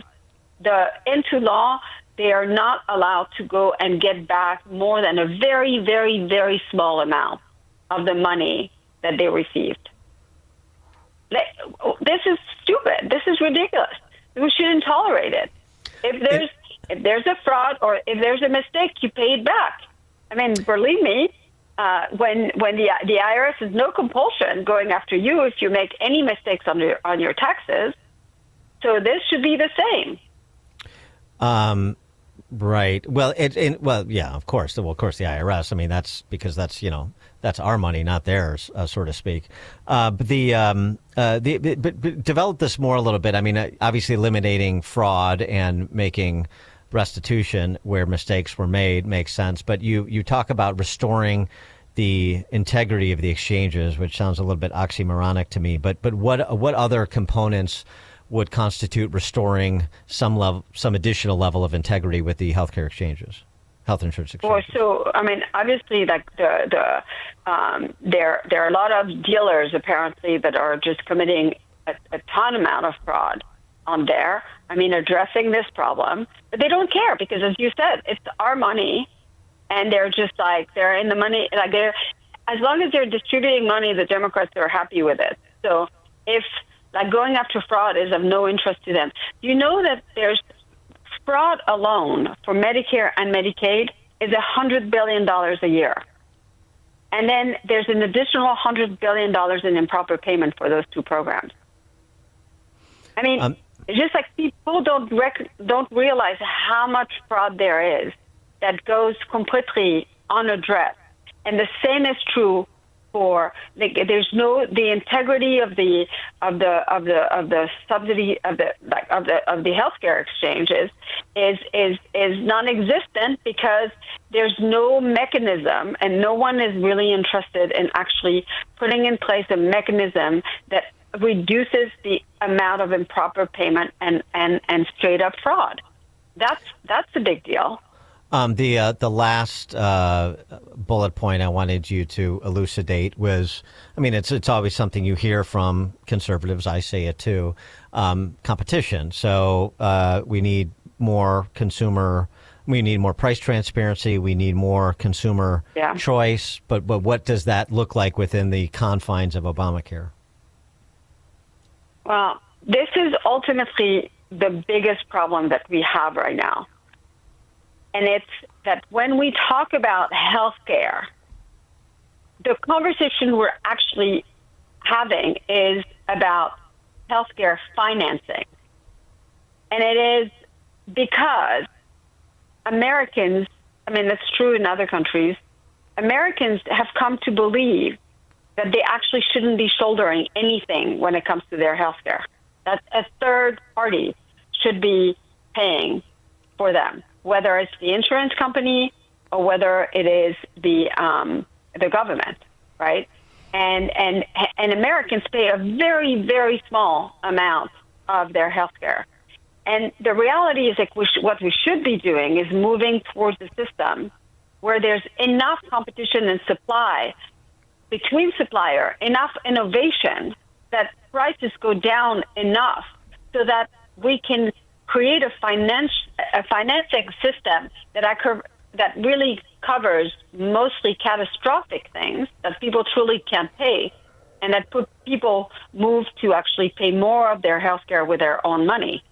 And that's really the problem. But in order to reach that point, what we need to do is we need to create more competition between suppliers, more supply. That's essential. Things like short-term insurance plans that you can roll over. Yeah, there's actually a lot of stuff in the exchanges, from what I understand from my friends who are true healthcare. Like, they're not allowing a lot of the really just the plans that are just very minimalist, that are covering for just catastrophic things. There's just a lot of plans that are not allowed in the system. We need more plans. Give people more choices. And that would competition is good everywhere, and it's good that plans are competing, that you give more choice to people, that there's more supply, that you give more choice to people about where they can consume. There's just a lot of things that can be done in the reimbursement things. Like right now, like depending on where you consume your healthcare, Medicare and these plans have to pay different price. It should be the same price, right? Whether you go to the emergency room or whether you go to a private physician, all of that stuff should be the same. Like the amount of savings that we could get for taxpayers if we were actually thinking in a coherent fashion about the whole system. Veronique Derugi, Senior Research Fellow at the Mercatus Center, George Mason University. Veronique, thanks for joining us. Appreciate your time. Thank you for having me. And Veronique joined us on the Turnkey.Pro answer line. Coming up at 8:38, we'll talk to our friend, Dr. Michael Huber. He is the co-founder of Virago, the immune enhancement boosting cocktail. He'll be in studio to discuss Maha-related matters at 8:38. Now we check that one. Good morning. It is 59 degrees here in Chicago on AM 560 The Answer. I'm Stace Keene in the AM 560 newsroom. The government remains shut down after lawmakers failed once again to pass a funding bill. On Fox's Business the Evening Edit, Veteran Affairs Secretary Doug Collins blames the Democrats for federal employees losing their pay. They continue to allow employees like air traffic controllers, military personnel, and others to work without a paycheck while they're comfortable in making this argument. A White House memo reportedly published by the Office of Management and Budget called the 2019 Government Employee Fair Treatment Act into question. That bill allows federal workers to be automatically given back pay following a shutdown. The Trump administration has also fired over 3,000 workers across the executive branch. News is a service of AlmostFreeTeeth.com. Overpaying for dental implants is over. If you have a Blue Cross, Blue Shield, PPO, or FEP, you could save 90% off on average to get your smile back. Learn more and check if you qualify at AlmostFreeTeeth.com. A check of the roads is coming up in 2 minutes on AM 560 The Answer. Get your tickets for Freedom Summit Chicago 2025, happening on Saturday, November 8th at Westin Chicago Northwest and Itasca. This year, featuring Dr. Ben Carson, Scott Jennings, Mike Gallagher, along with Dan Proft, Sean Thompson, John Anthony, and many more. This event will sell out fast, so get your tickets today at freedomsummitchicago.com. That's freedomsummitchicago.com. Sponsored in part by Lutheran Life Communities, Virago, and by Senior Helpers of Naperville. When it comes to industrial coating and finishing, cutting corners isn't an option. That's why leading manufacturers across the Midwest trust D&D Industrial Coatings in Racine, Wisconsin. From powder coating and liquid painting to blasting and custom finishing, D&D Industrial delivers top-tier protection and performance, fast, precise, and built to last. With over 40 years of experience, ISO-certified processes, and state-of-the-art lines, D&D handles everything from OEMs and petrochemical to agriculture, marine, construction, medical, and government specs. Family-owned, nationally trusted. Whether it's a short run or high volume, your parts are in expert hands, finished on time and finished right. Visit them today, ddindustrial.net. Again, that's ddindustrial.net. Or call them at 262-637-0686 to get your custom quote today. Again, that's 262-637-0686. D&D Industrial Coatings. Engineered to protect. Finished to impress. Hi, Dan Proft here. Data shows that boys make up more than 1/3 of those exploited in the sex trade. However, there are virtually no services available to male victims and survivors of trafficking and exploitation. They are often overlooked, ignored, and left without support. For 35 years, Emmaus has been on the front lines of an issue most of us can hardly imagine, helping men and boys in Chicago escape the nightmare of human trafficking and rebuild their lives. On Friday, November 1st, you're invited to attend an unforgettable evening at the Emmaus 35th Anniversary Gala at Fisherman's Inn in Elburn, Illinois. Together, they'll celebrate faith, freedom, and restoration with a beautifully catered dinner, an inspiring program, and a silent auction, all to support the mission of rescuing and restoring survivors. This is your chance to do something that truly matters. Reserve your seat today, or if you can't attend, make a life-changing donation at streets.org. That's streets.org.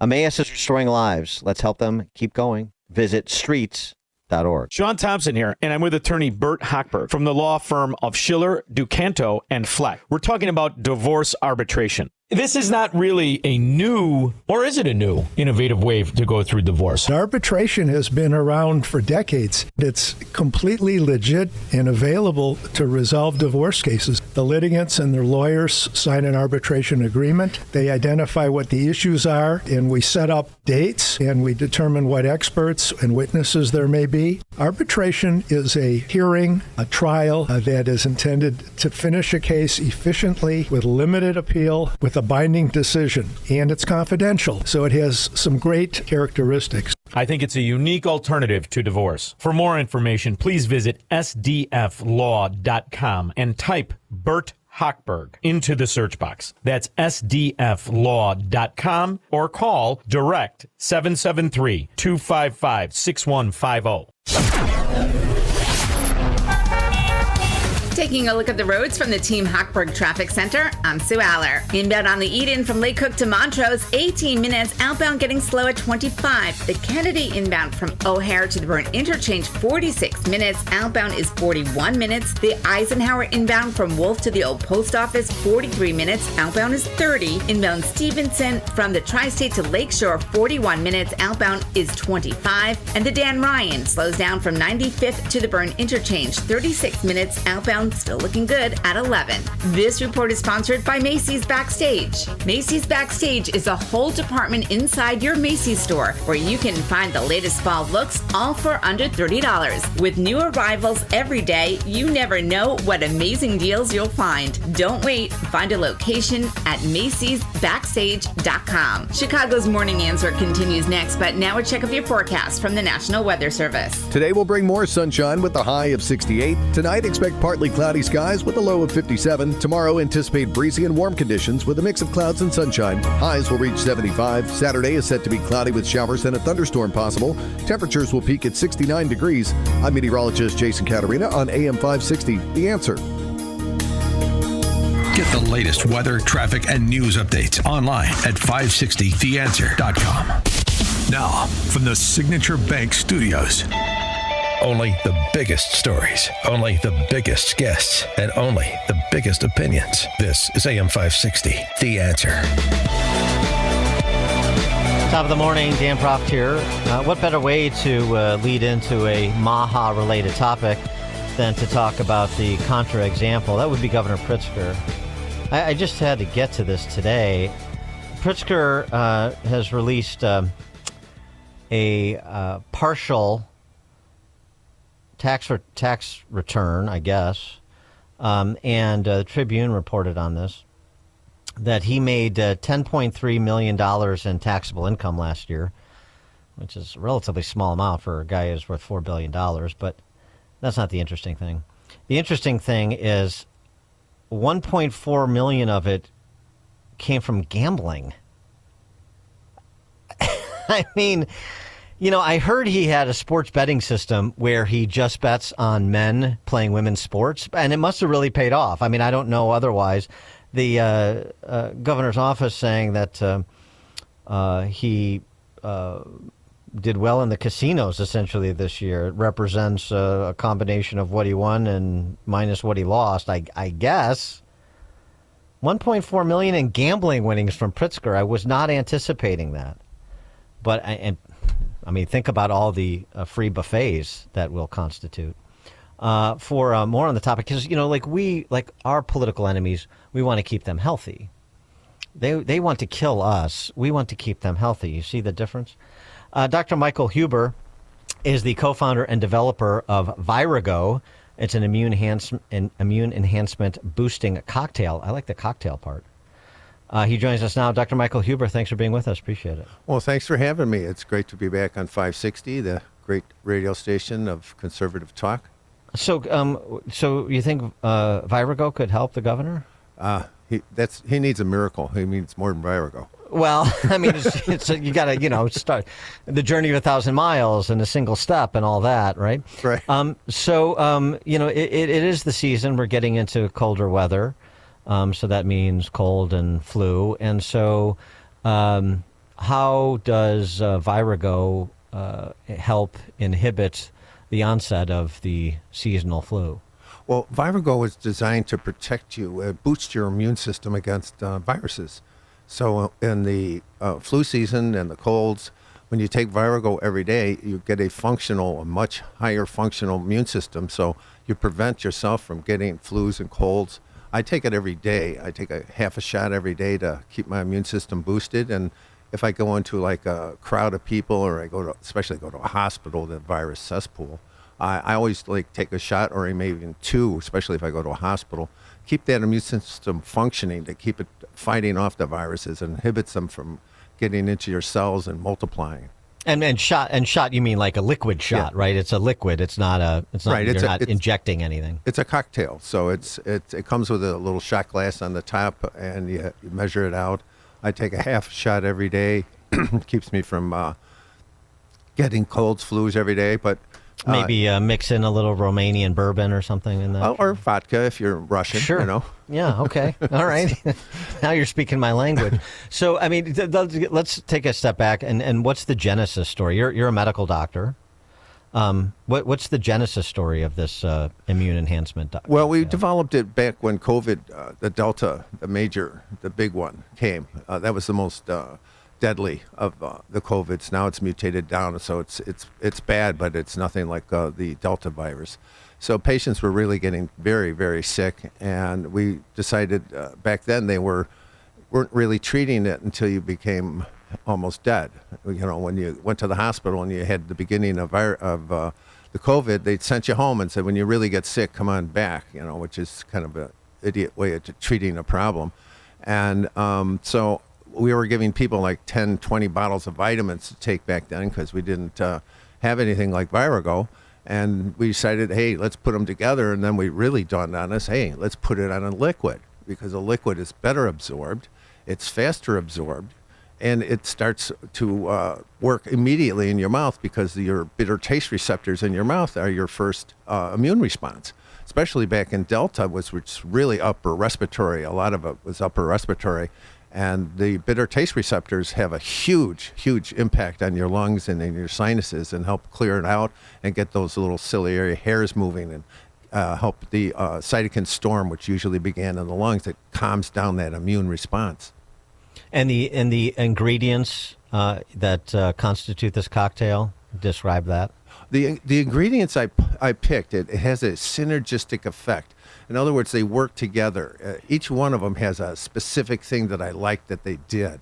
But as I put them together, I saw that they even had their own, besides their own specific things, they overlapped and boosted up each other and enhanced each other's performance. So it's a synergistic, it's a cumulative effect that has made it such a potent cocktail. And these are natural ingredients? Yes. Mm-hmm.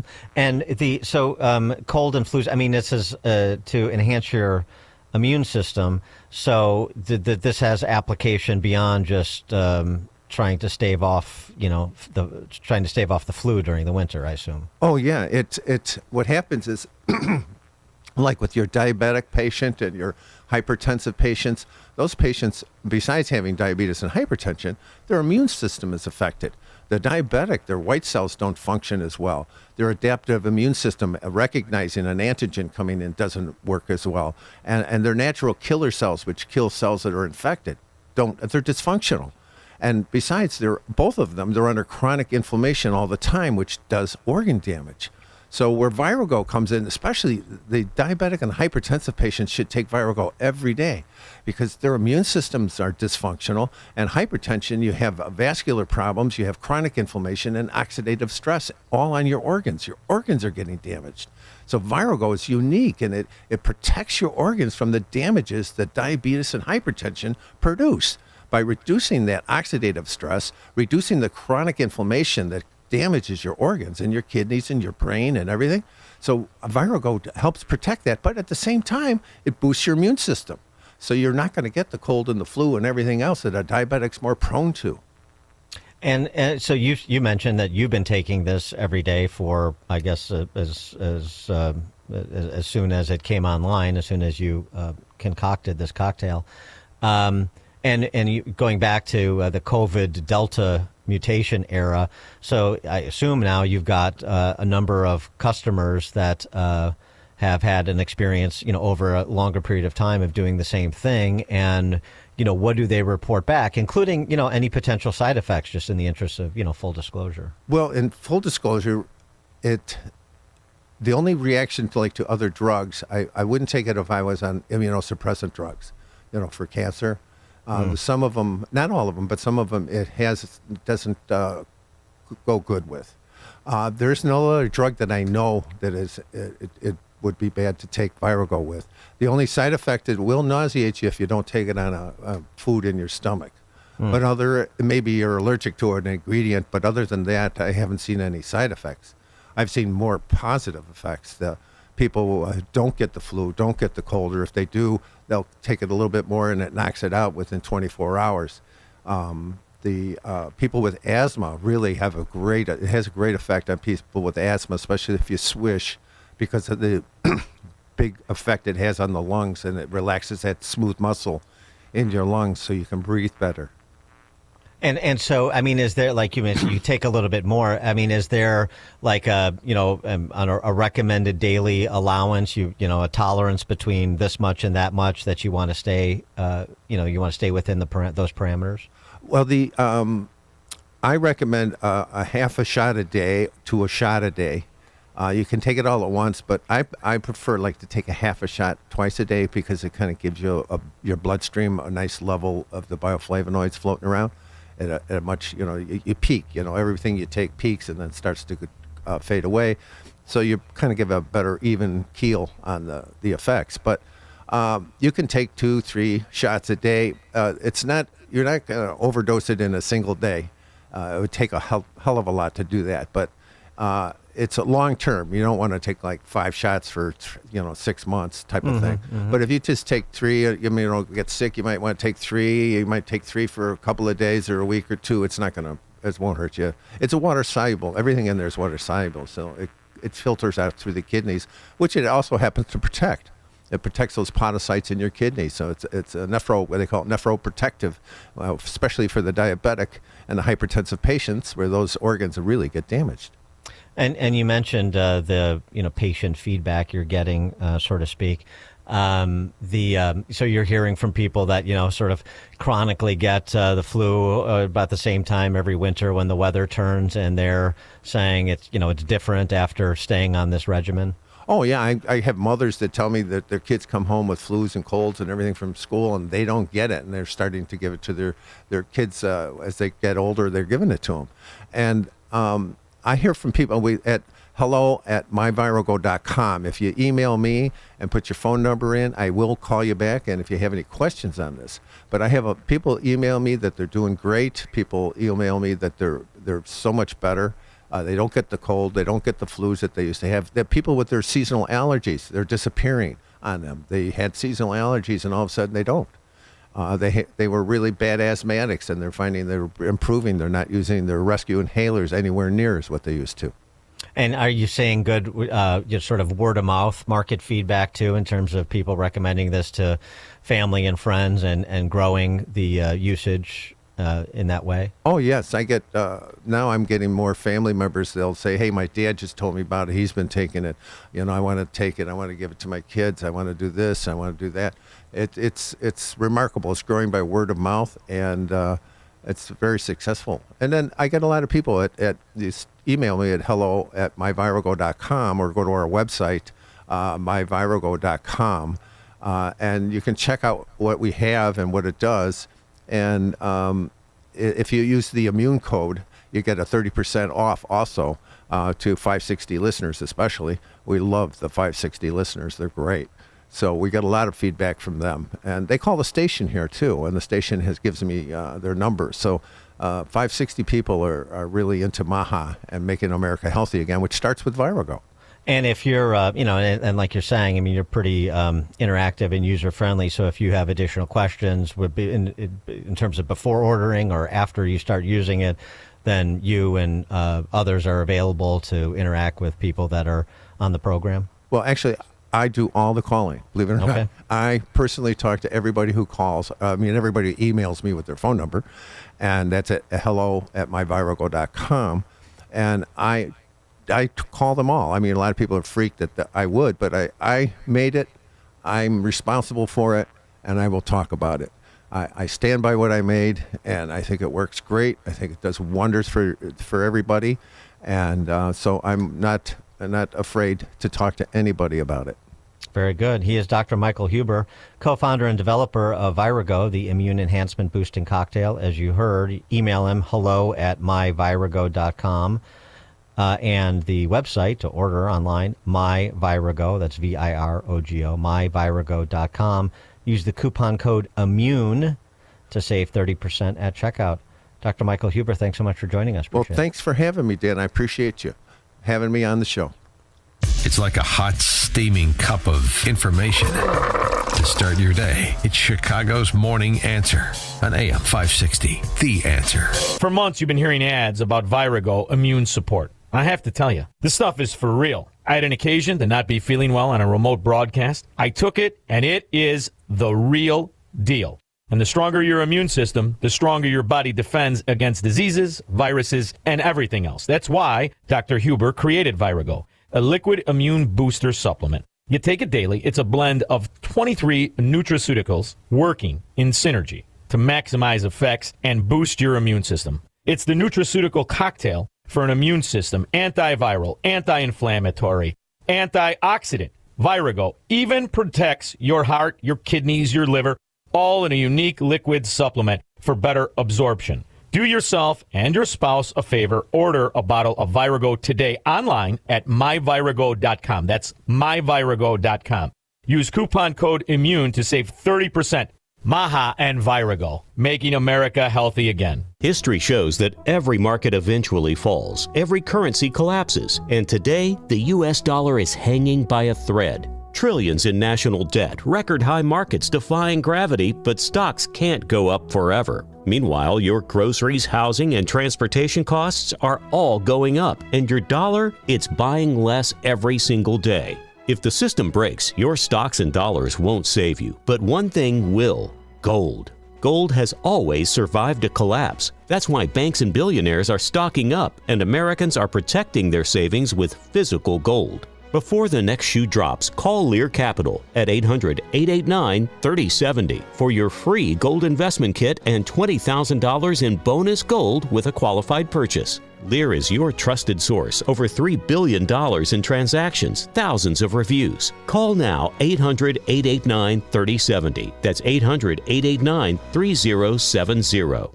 History shows that every market eventually falls, every currency collapses, and today the U.S. dollar is hanging by a thread. Trillions in national debt, record high markets defying gravity, but stocks can't go up forever. Meanwhile, your groceries, housing, and transportation costs are all going up, and your dollar, it's buying less every single day. If the system breaks, your stocks and dollars won't save you, but one thing will: gold. Gold has always survived a collapse. That's why banks and billionaires are stocking up, and Americans are protecting their savings with physical gold. Before the next shoe drops, call Lear Capital at 800-957-GOLD for your free gold investment kit and $20,000 in bonus gold with a qualified purchase.